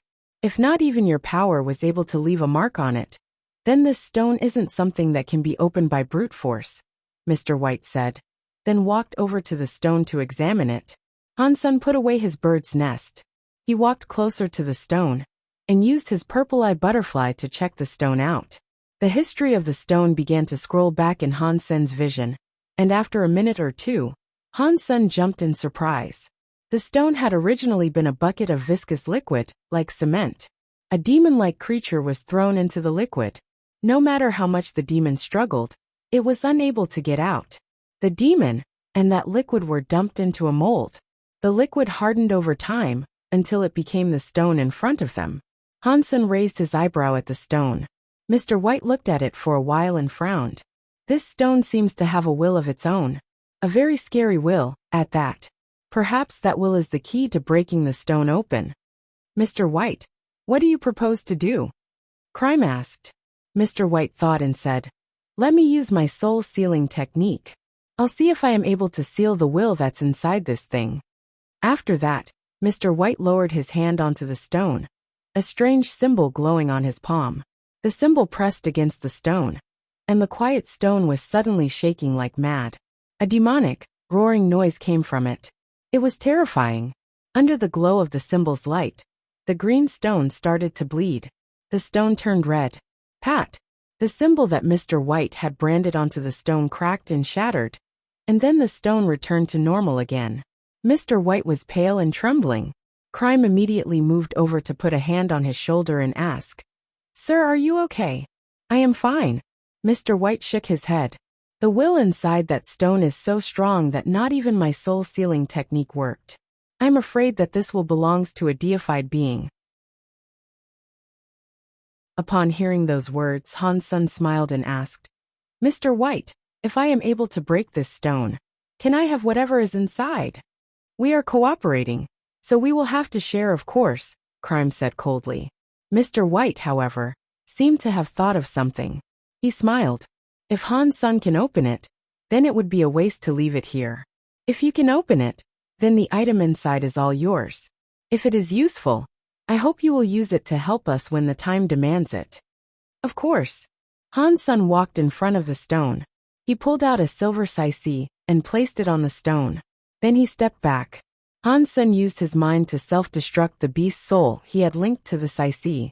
After the beast's soul was destroyed, the silver sicey's suppressing power was directed into the stone instead. The stone started to shake again, and a scary roaring noise came from it. Drops of blood appeared on its surface. The silver sicey was vibrating as well, but it did not fall off the top of the stone where Hansen had placed it.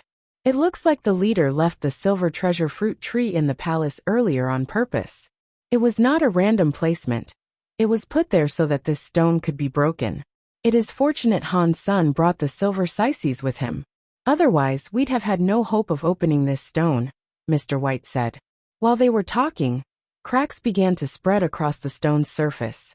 The raging noises of its interior became even worse. Pang!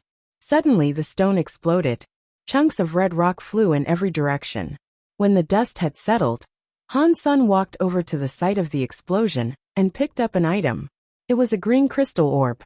There seemed to be smoke inside it, and the cloudy mass swirled with a magical allure. Hansen could even see words flashing within the murk. What is it? Crime asked Hansen, who was still holding the orb. Hansen grinned and put the orb in his pocket. Didn't Mr. White say that the contents of the stone would be mine? Crime grunted and turned away from Senator. Mr. White smiled graciously. Well, now you have it. Let's get moving. Hansen doubted that Mr. White and Crime would keep their promises. They had come there prepared, and they were going to betray Senator. He was very firm in his suspicions, so he had to claim as many rewards as he could for as long as he was able to. Hansen followed behind Mr. White, examining the orb as he went. The orb was very misty, and the cloudiness almost hid the words inside it. When Hansen looked closely, he was given a surprise. The content of the text was similar to the Blood Pulse Sutra.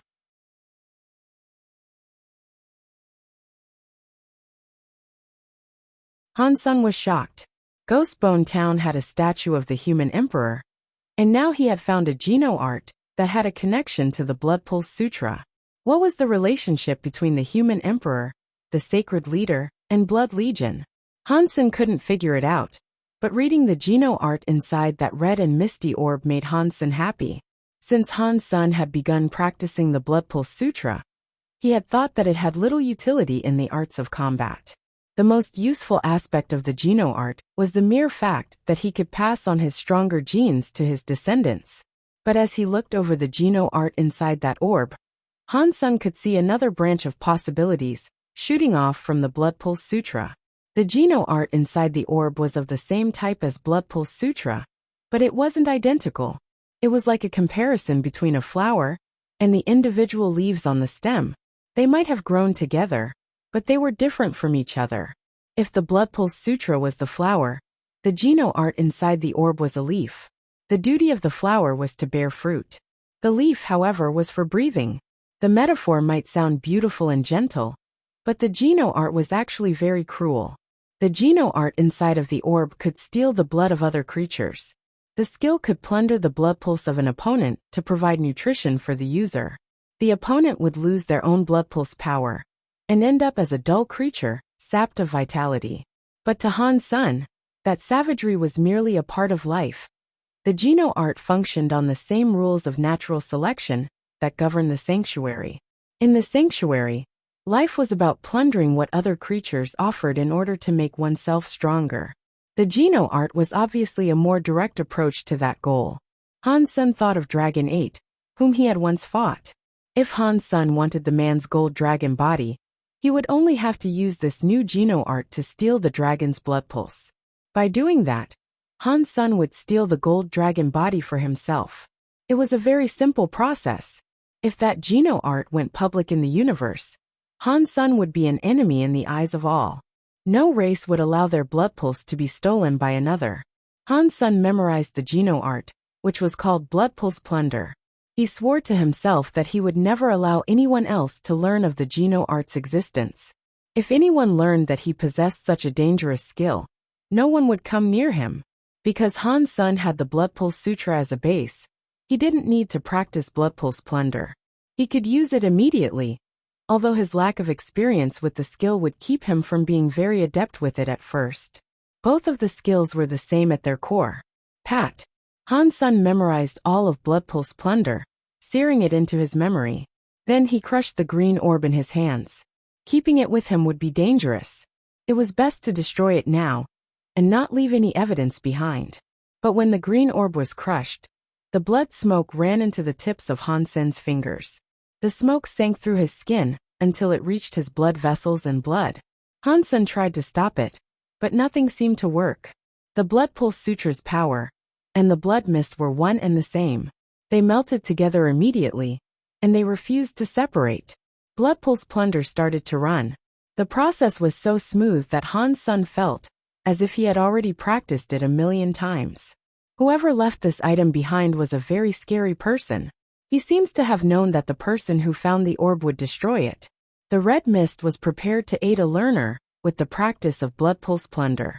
Even if the person that found the orb hadn't learned the Blood Pulse Sutra, this would allow them to understand Blood Pulse Plunder very quickly.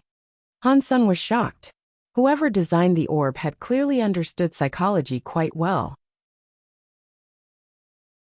After all those eons had passed, the person had still anticipated what Han Sun was going to do. But that means whoever prepared the orb didn't expect the person who collected the orb to know of the Blood Pulse Sutra already. In that case, this must not be an item that Blood Legion prepared for their own people. Maybe the sacred leader actually has nothing to do with Blood Legion, and he just acquired this through random happenstance? Han Sun continued to think to himself. Mr. White and Crime were still leading the way. Han Sun had the Blood Kirin follow behind him. Han Sun had been following Mr. White for a very long time now, and no danger seemed to cross their path. They walked through another 100 palaces, and then they arrived at a checkpoint. But this time, what they saw at the checkpoint froze them in place. There was a big hole in the middle of the circular palace. If that checkpoint was the same as the first one, there ought to have been a giant statue in its place. Mr. White's eyes widened. It looks like someone got here before us and decided to destroy the hall, Mr. White said. He rushed down to examine the hole, and Han Sun and Crime followed. They stood near him and looked down into the darkness. What they saw seemed to imply that it was a natural cavern formation. Pieces of floor and broken statue lay at the bottom of the cave. It was just as they thought. A statue had stood there, but it had been destroyed. Let me go down and take a closer look. Han Sun was curious. He didn't know who might have come there first and made such a mess. Han Sun went down to check out the cave carefully. He discovered that the cave had another 3 paths, which all led different directions.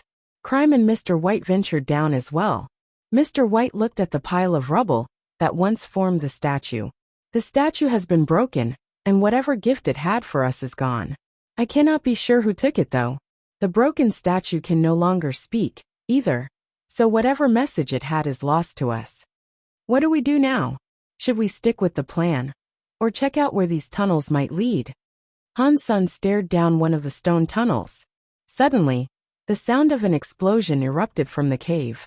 The cave began to shake, as if there was a thunderstorm raging. It felt like their eardrums were going to break. Going into the caves is too risky. We should stick with the plan we have already established. If someone ventured this way before us, they would have to come back. Even if they got the sacred leader's treasure, we can still stand a chance. Mr. White didn't look too cheery. He flew out of the cave. Han Sun used his purple-eye butterfly to examine the broken statue. He was unable to learn anything. He then looked down the tunnel that seemed to be experiencing a thunderstorm. Hearing more thunder, Han Sun decided to go back with Mr. White. Perhaps it was because someone had already been there, but Mr. White calculated the next route much faster. It seemed as if he wanted to catch up with whoever was ahead of them. Over the next few palaces, Han Sun and the others were able to confirm that someone had come there before them. But Mr. White quickly discovered that the mystery man didn't seem to know the proper route. He had tried every single door of light, and he had made many mistakes. He had entered into some dangerous palaces before returning and taking the correct routes. This guy doesn't know the proper way to the treasure, but he keeps trying and trying.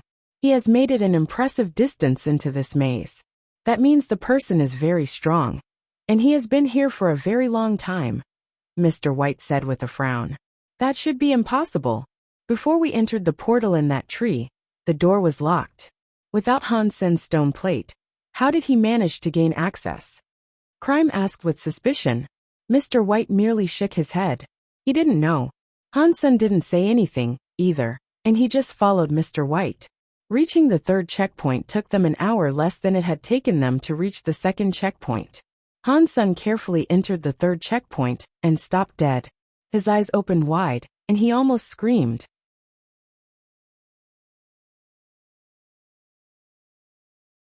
The third checkpoint was completely different from the two prior checkpoints they had visited. Although it was a palace, too, it was much larger than the others. The floor of the palace wasn't covered in stone but water. It was a large lake, with many bridges running across it. The jade bridges were in the shape of a crescent moon, and there were 13 of them. They spanned the entirety of the palace, and each one seemed to connect to a separate teleporter on the opposite side of the lake. Each of the 13 bridges was made of a different type of jade. Stone statues stood along the railings of each bridge. Some of the statues seemed to depict devils, whereas others seemed to depict angels. Some were in the shape of vicious beasts, and others looked like gentle creatures. Han Sun was now looking out across a purple jade bridge. Its railings had a line of evil-looking stone statues, but that wasn't why Han Sun was observing it. Han Sun was looking at the highest point of the purple bridge, where there was a 10-meter-tall statue that looked like a devil. It was squatting in the middle of the bridge with its wings folded. The devil's eyes were looking down, as if they were scanning the area below for something to eat. Purple and blackish nails adorned its fingers, and they were long and sharp like talons. A woman was clutched in its hand, and the woman was quite familiar to Han Sr., Isha. Han Sun almost screamed out. The purple devil's stone hand gripped Isha firmly. Although her body was covered by its fingers, her face was clearly visible. She was very pale, and blood dripped from her mouth. It looked as if she was in a coma, and her hair had turned bone white. Han Sun recognized her even so, and he was certain of her identity. She was in horrible shape, but her face still looked exactly the same as he remembered it. She was still that almighty queen. No one else could ever look like she did. Why is Isha here? I thought she had been swallowed by under overbearing. Han Sen's heart jumped as he thought of something. Is this the palace that sits on under overbearing's back?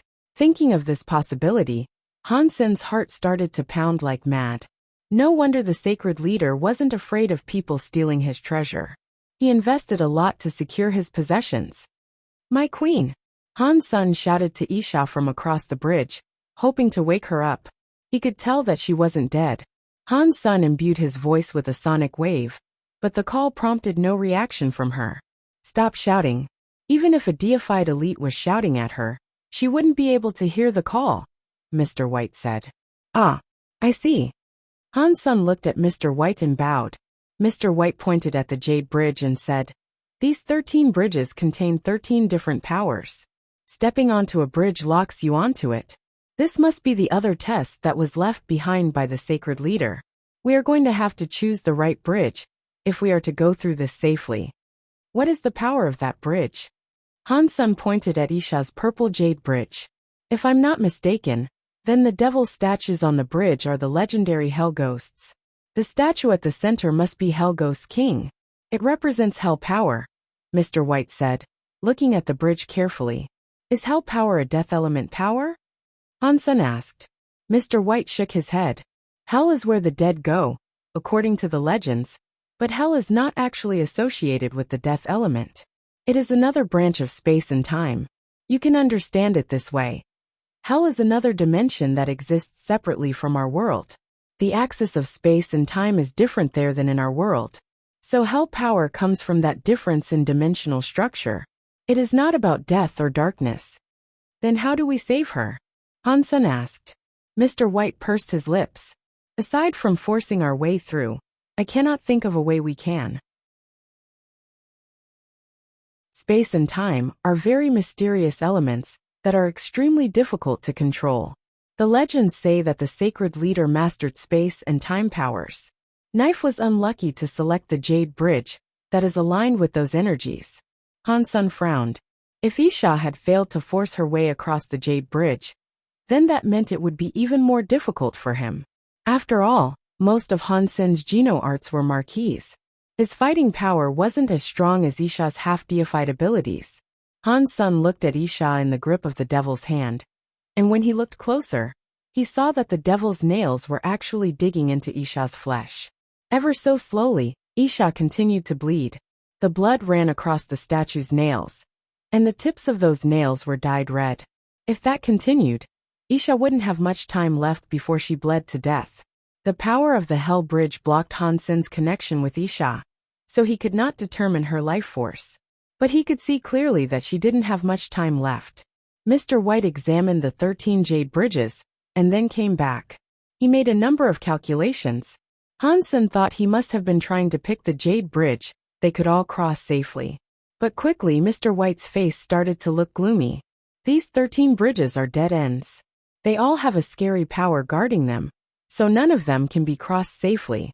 Did the sacred leader not plan on letting anyone leave this place alive? No. There must be a way.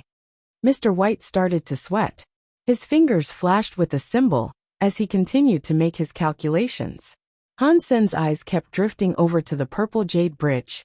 The purple-eye butterfly in his right eye spun, analyzing the structure of the purple jade bridge. Han Sun knew that Isha was very brave and sometimes arrogant, but she was never stupid. There was no way she would have decided to take the most difficult path. Han Sun thought Isha selected the Hell Bridge for a specific purpose. He just didn't know why she had failed. The purple-eye butterfly's four-flower purple pupil kept spinning, but not much could be gleaned. The purple jade bridge was wrapped up in some sort of power. Han Sun could see a very complicated substance chain around it, woven like a bird's nest. Han Sun couldn't understand this. He couldn't tell what sort of power it was. This is it. If we walk this bridge, we can make it through alive. Mr. White suddenly pointed at a jade bridge triumphantly. Han Sun looked at where Mr. White was pointing. He was indicating a jade bridge that was pitch black like ink. The bridge featured some crow-like bird statues. A giant bird statue stood in the middle of the bridge on a stone pillar, coldly overlooking the entire bridge.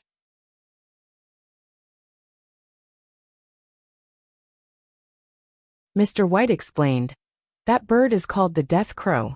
It leads the living through the cycle of death. It might seem like a dead end, but it is certainly a road we will be able to survive. This is the only bridge, out of the 13 of them, that can lead us safely to the other side." Going through life and death, yin and yang, the sacred leader was a very unique individual. If I hadn't researched the sacred leader's life and learned that he was reborn 9 times, I would have never have assumed that this was the correct path to take. You are very smart, Mr. White. Even the sacred leader's secrets are known to you, murmured a woman's voice. Han Sun and Mr. White both jerked in surprise. They turned around and saw Fox Queen approaching from behind. She had caught up to them very quickly. Mr. White's face looked glum. Clearly, he had never imagined that Fox Queen would catch up with them so quickly. If she didn't possess Mr. White's skill at calculating the correct path, it shouldn't have been possible for her to simply guess the correct way each and every time. There was no way she should have been able to follow them. Suddenly, Mr. White seemed to understand something. He looked down at his own body. Fox Queen laughed. You don't need to look.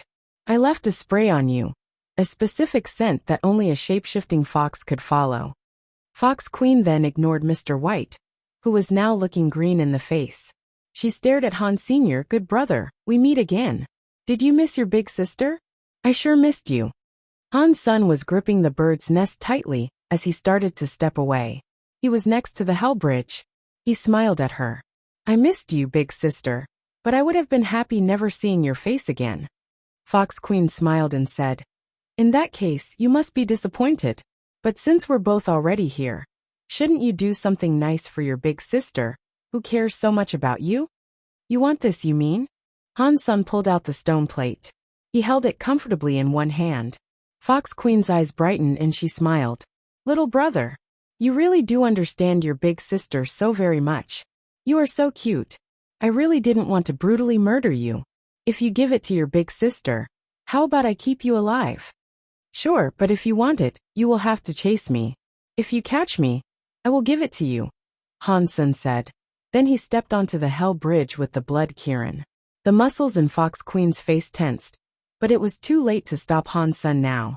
She flashed forward to the bridge, but she didn't have the guts to step on it.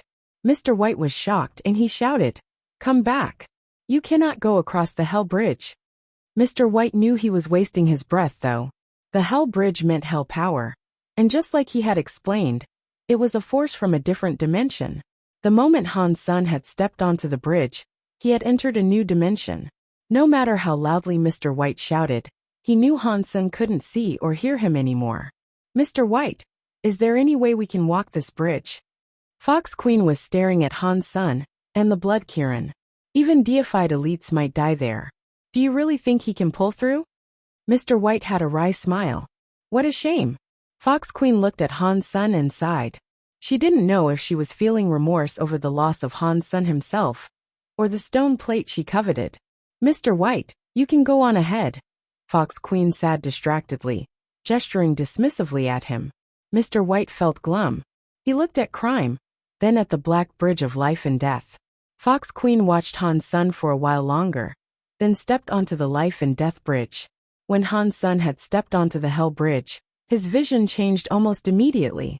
He had been able to see the end of the bridge clearly, but once he set foot on it, things changed. The bridge stretched on without an end in sight. Aside from the bridge and the lake, nothing else occupied his vision. Han Sun couldn't see the other 12 bridges, or any of the teleporters. He couldn't see Fox Queen or Mr. White. It was as if the bridge was residing in a plane of existence, all on its own. Furthermore, the Hell Ghost statues on the bridge came alive, and they all looked like real devils. They hunched atop the rails, and their purple eyes glared at Han Sun, as if they were going to swallow him alive. Their bodies were wreathed in purple fire, and there were so many of them that the whole bridge was wreathed in a chain of purple flames. It was an unsettling sight. Han Sun held up the bird's nest as he went along. He looked as far down the bridge as he could, but he couldn't see the grand Hell Ghost statue and Isha in the middle anymore. Han Sun gritted his teeth. He clutched the bird's nest tight and moved forward with the blood Kirin. Han Sun believed Isha must have had a reason for selecting the Hell Bridge. Plus, Fox Queen was there. That meant Han Sun didn't really have a choice in the matter. Walking across another bridge with her on his heels might have been more dangerous.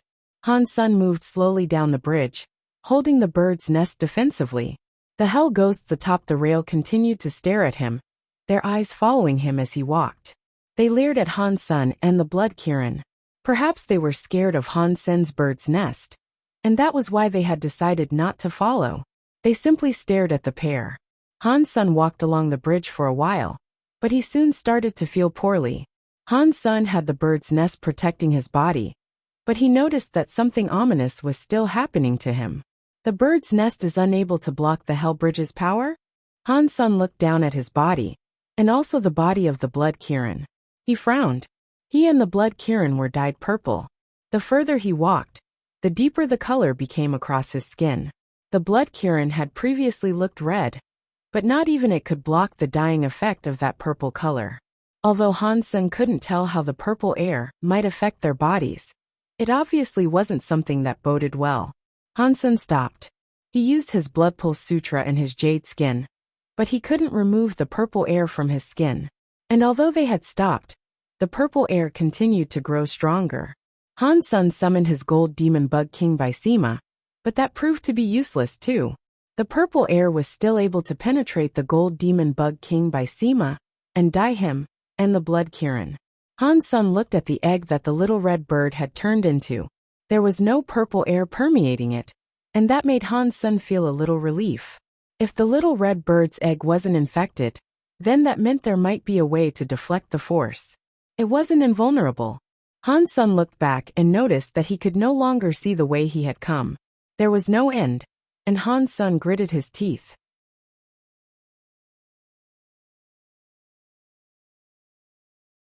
The Hell Ghosts on both sides stared coldly at Han's son and the Blood Kirin. They were like a crowd gathered to watch a funeral procession. It didn't seem as if they wished to do anything to stop the intruders, though. As Han's son continued to walk, he thought about his situation. Those who are outside of this bridge can see what is actually going on, so the Hell Ghosts really are just statues. They only appear to be alive because I am on the bridge. It could be just a feeling, or the adverse effect of some type of power that gives them the appearance of life. The Hell Ghosts aren't attacking us, but they might be configured to release power of some sort. If this line of thinking is correct, then how did Isha end up in the clutches of that menacing statue? Does that mean there is one Hell Ghost statue that is actually a living being? Han's son wondered. He and the Blood Kirin continued to walk across the bridge. The purple stain in their skin deepened as they went, but the way ahead of them was still clear. The purple jade bridge reached on without an end in sight. That purple air didn't seem to be affecting their bodies, but it made Han's son rather worried all the same. These purple airs might be part of a process to build up power. The more that is gathered, the stronger the inevitable explosion would be, Han's son thought to himself. Because the jade bridge's length had been extended by the distorted dimension, Han's son rode the Blood Kirin as it sprinted at top speed for over 100 hours. Only then did they finally see the middle of the bridge coming up. Just as it had appeared on the outside, Isha had been grabbed by a giant evil Hell Ghost. The sight was quite different now that Han's son was standing on the bridge, though. The giant Hell Ghost wasn't a statue in this place. It was an actual creature. It had purple skin and wings, and its head had a pair of purple horns that looked like bull horns. Its body was like a wild monkey. It gripped Isha tightly, and its eyes were shining with purple light. "Queen!" Han's son shouted at Isha as he rode closer to her on the Blood Kirin. When Han's son had called to her from outside the bridge, Isha had been unable to hear him. Now that they were in the same dimension, Han's son thought he might be able to get her attention. Isha slowly started to open her eyes. She rolled her head over to look at Han's son, but it was clearly a struggle in her weakened state. As she saw Han's son coming across the bridge, Isha's expression became strange. She stared at him for a while, as if she was trying to determine whether Han's son was real or just a delirious fantasy. "My queen, are you okay?" Han's son shouted as he came toward her. The statue that held Isha didn't behave as if it had heard Han's senator. It just continued to hold Isha, as if it hadn't noticed Han's son and the Blood Kirin. "Why are you here?" Isha whispered. Han's son could tell that she could barely summon the strength to speak. "It's a long story, we can talk about it later. But tell me, how can I help you?" Han's son asked. Isha shook her head. "You should find a way to save yourself. Your body has collected a lot of that hellish air. If you don't leave, the Hell Ghost will soon see you. And when that happens, it will be too late for you to run. Get off of this Hell Bridge, and you might find a way to survive. You selected the Hell Bridge for a specific reason, yes? Han Sen asked. It didn't look as if he intended to leave anytime soon. Do not waste time talking to me about this. Get lost. Isha scolded him with a frown. I'm not the only one here. There is a deified elite waiting for me, and she is my enemy. Even if I do make it out of here, I'm just going to end up dead, Han Sen said with a shrug. Isha looked surprised.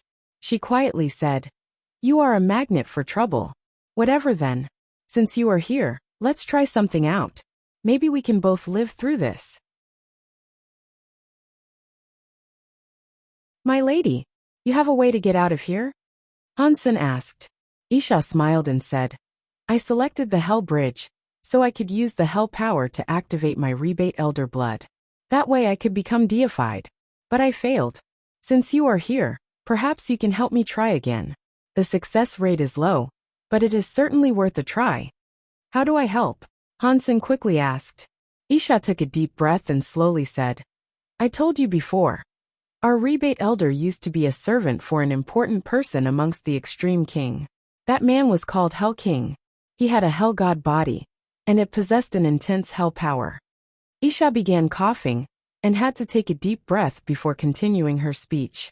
Because he treated our elder very nicely, Hell King put some of his Hell King blood into her body. So that way our elder could one day become deified and create teeth power. It was all because of Hell King's blood.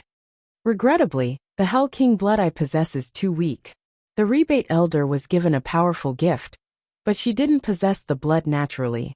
When it was passed from child to child, it became weaker with every generation. After so many years have passed, the Hell King blood is so light that it might not even exist anymore. I wanted to use the Hell power to activate the Hell King blood, but it proved to be too difficult. Either that, or the blood has vanished completely. Isha looked at Han Sr. But now, even though this is a 1 in a billion chance, we have to take it. However, I have no power, and so I will have to make use of your power. If it doesn't work, you and I will die here together. If you don't want to take this risk, you should leave now while there is still time. How can I help you? Han Sen repeated. If Han Sen didn't save Isha, it wouldn't matter if he made it to the other side of the Hell Bridge alive. Fox Queen would be waiting. If he was able to help Isha become deified, things might turn out differently. Isha was his teacher. If he saved her, Isha would probably help him get the sacred leader's legacy treasure. And with a deified elite next to him, he would no longer have to fear Fox Queen. Isha sighed. She looked at the Hell Ghost that had grabbed her and told Han Sen, This ghost statue is the key to this entire Hell Bridge. All the power of the Hell Bridge stems from this. If I can get its blood, perhaps then I can become deified. Isha took a deep breath and went on to say, It is not living, by the way. It is just a statue with Hell blood. It is currently attracted by my power, and so most of its power is focused solely on me. You can use this opportunity to break its body and collect the Hell blood. Help me become deified. The success rate is so low though.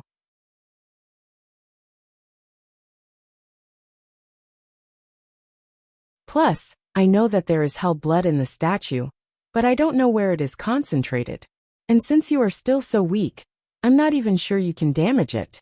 On top of that, even if I do get the Hell blood, the success rate of activating my own Hell blood is low.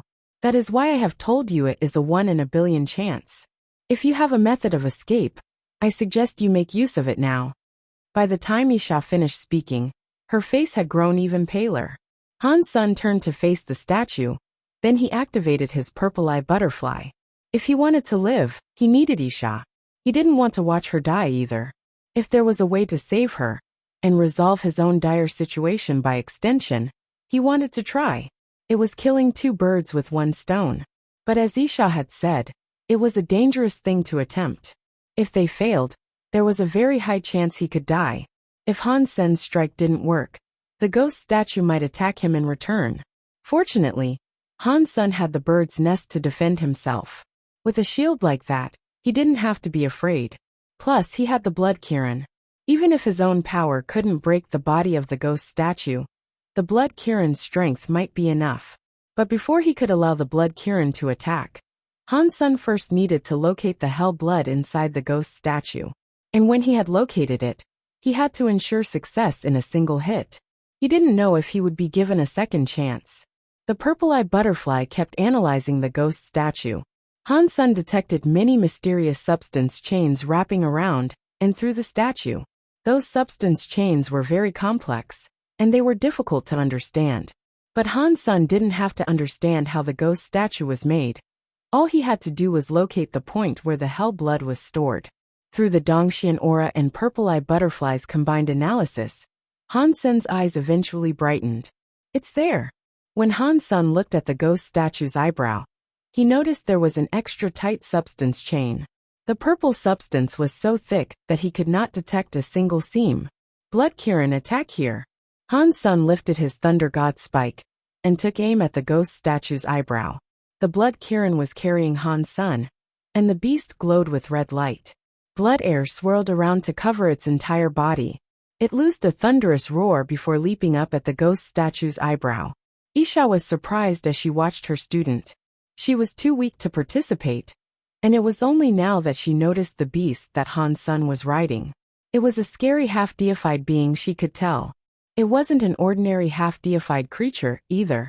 It had to be at the very top of what was achievable in that class. Isha was surprised Han Sun was able to command such a powerful mount. The sight gave her a little bit of hope to cling to. A xenogeniac that was almost as strong as her might be able to crack the ghost statue and retrieve the hell blood she required. While Isha was mulling this over, the Blood Kirin's claws were tearing through the fabric of space. The beast lashed out at the ghost statue's forehead, sending a vicious attack against the statue's brow. But suddenly, the ghost statue shone with purple light. Before Han Sun and the Blood Kirin could react, the statue's other hand grabbed the Blood Kirin, just as it had Isha. Its sharp nails dug into the Blood Kirin's flesh. The Blood Kirin let out a horrendous screech. The statue's talons easily punched through the creature's tough scales, and they were digging in deep. Han Sun was saved by the fact that the ghost statue's claws only went for the Blood Kirin. He tumbled to the surface of the bridge. Looking up at what had occurred, he was given a shock. Without a doubt, the ghost statue's power was deified. Even the Blood Kirin couldn't fight it off. The powerful creature was in the statue's hand, and no matter how much the Blood Kirin tried to struggle, it could not pry itself free from the claws. The Blood Kirin kept squirming in a bid to get free, but that only made the claws sink in deeper. Blood seeped out in greater and greater volume. Isha looked depressed. She had underestimated the statue's cunning. She thought she was pulling the attention and power of the ghost statue's power, but now, she realized that the ghost statue had more power than she initially assumed. The power it had used to attack the Blood Kirin was as great as anything she could unleash herself. Blood Kirin, don't move, Han Sun shouted up at the Blood Kirin from where he stood on the bridge. The Blood Kirin, upon hearing Han Sun's voice, stopped squirming and resigned itself to the pain it was already feeling. When the Blood Kirin stopped fighting the ghost statue, the powers of the ghost statue's claws seemed to lessen. Damn it! Now I understand. It wasn't because Isha and the Blood Kirin weren't strong enough. The thing attacked them because they have hell power already. Han Sun looked at his own purple body and the purple air. The ghost statue wasn't a creature. Just as Isha had said, it was indeed a statue, and inside its body was a pocket of hell blood. That was the source of its strength. While it did have a lot of power, it lacked intelligence. It didn't make plans or schemes. It did the job it was programmed to do. It was the hell power inside Han Sun that would cause the statue to act. If Han Sun used his power, the hell power that was now inside his body would be triggered, and the ghost statue in turn would be prompted to make its move. The events would play out like falling dominoes. Unless Han Sun could get rid of the hell power, not even a deified elite could block the ghost statue's attack. Once enough hell power accumulated within Han Sun's body, the ghost statue would attack him even if he didn't act first. Just as it had been for Isha. When she walked across the bridge, she hadn't attacked the ghost statue, but the statue still grabbed her. That was why she was unable to evade it. Han Sun and the Blood Kirin hadn't activated the ghost statue when they walked near it because of the bird's nest. Han's son had thought that the bird's nest was ineffectual against the hell power, but it actually had gotten rid of some of it. That was why the hell power in Han's son, and the blood Kirin, hadn't triggered the ghost statue to attack the moment they walked up to it. Han's son suddenly felt a headache coming on. The problem was no longer getting the hell blood from the statue. It was the fact that he couldn't even hit the ghost statue. If Han's son used a certain amount of power, then the hell blood that had accumulated in his body would be triggered. Then the ghost statue would come after him. He wouldn't be able to escape if he was struck by it. Just go. Isha was smart, and she understood the issue as well. She knew she couldn't escape her predicament. Once their bodies were infected by hell powers, all hope of defeating the ghost statue was lost. The same would be true even if a deified elite joined them. Han's son stared at the ghost statue and did not speak. He didn't want to simply leave. He hadn't saved Isha yet, and now the blood Kirin had been captured as well. There was no way Han's son was going to throw in the towel and call it quits now. Han's son was holding the thunder god spike.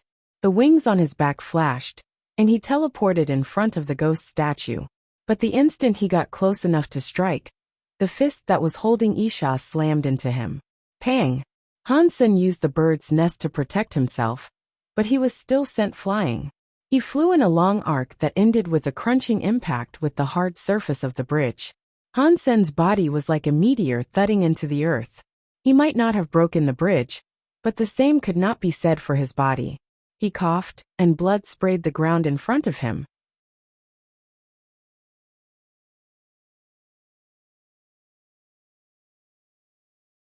Because Han's son had used a fair amount of his own power, it activated the hell power in his body.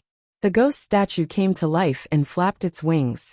It rose above Han's son, then dropped like a hawk, its feet outstretched to grab Han's senator. There was no way he would be able to dodge. The ghost statue was drawn toward Han's son's hell power like a magnet. When its feet came down, they were going to smash Han's son into a pulp.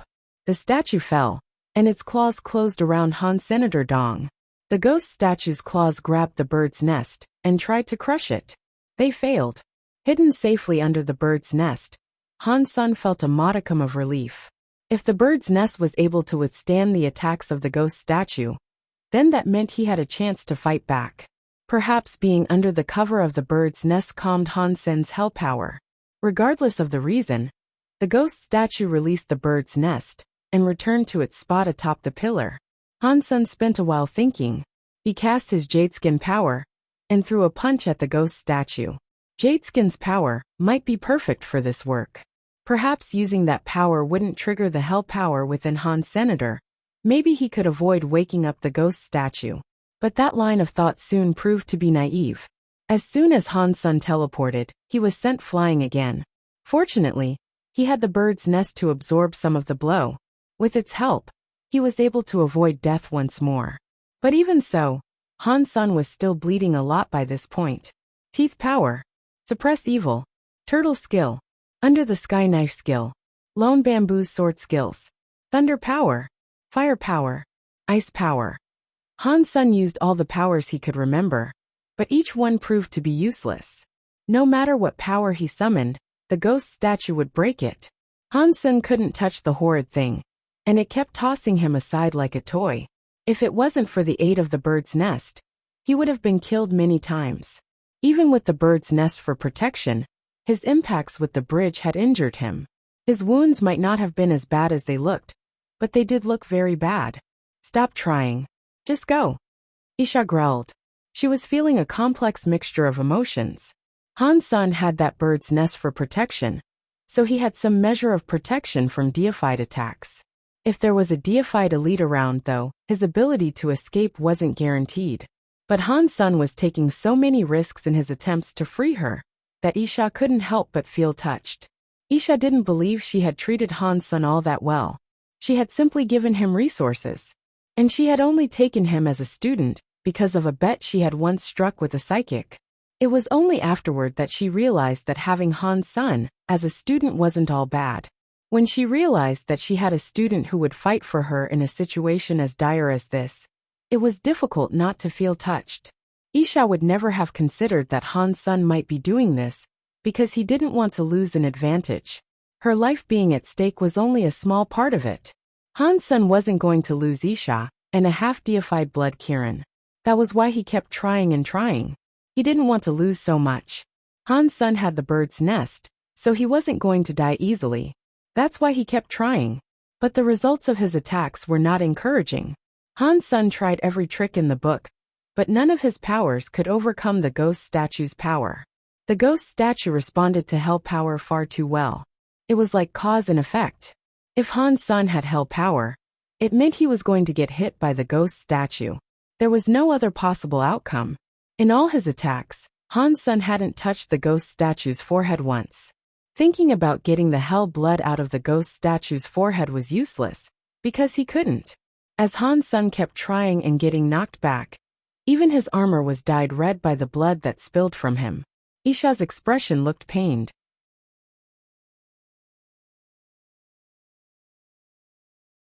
The ghost statue struck Han Sun again, and sent him crashing down into the bridge once more. This time, though, he stayed hidden beneath the bird's nest for a while. Are you dead yet? If you're not, then get lost. Isha shouted angrily, but her eyes shimmered. Han Sun didn't move. He was hiding under the bird's nest, thinking about how he might break the hell power, or the connection between it and the ghost statue. I have used all of my powers at least once, and even so, I haven't been able to land a hit. The only possibility remaining is to use my super god spirit body. By using my super god spirit body, I can remove the hell power and avoid being harmed by the ghost statue. But if I do that, then Isha will know that I am Dollar. This is bad. Han Sun felt depressed. After everything he had been through, though seeing Isha and the blood Kirin get killed was the last thing he wanted. He needed to try this, even if it meant exposing his identity. As Han Sun was thinking, Isha shouted, Han Sun, are you dead yet? Get out of here if you aren't. My queen, why would one like myself die so easily? You underestimate the fortitude of your students. Han Sun placed the bird's nest on his head like a hat as he spoke to Isha.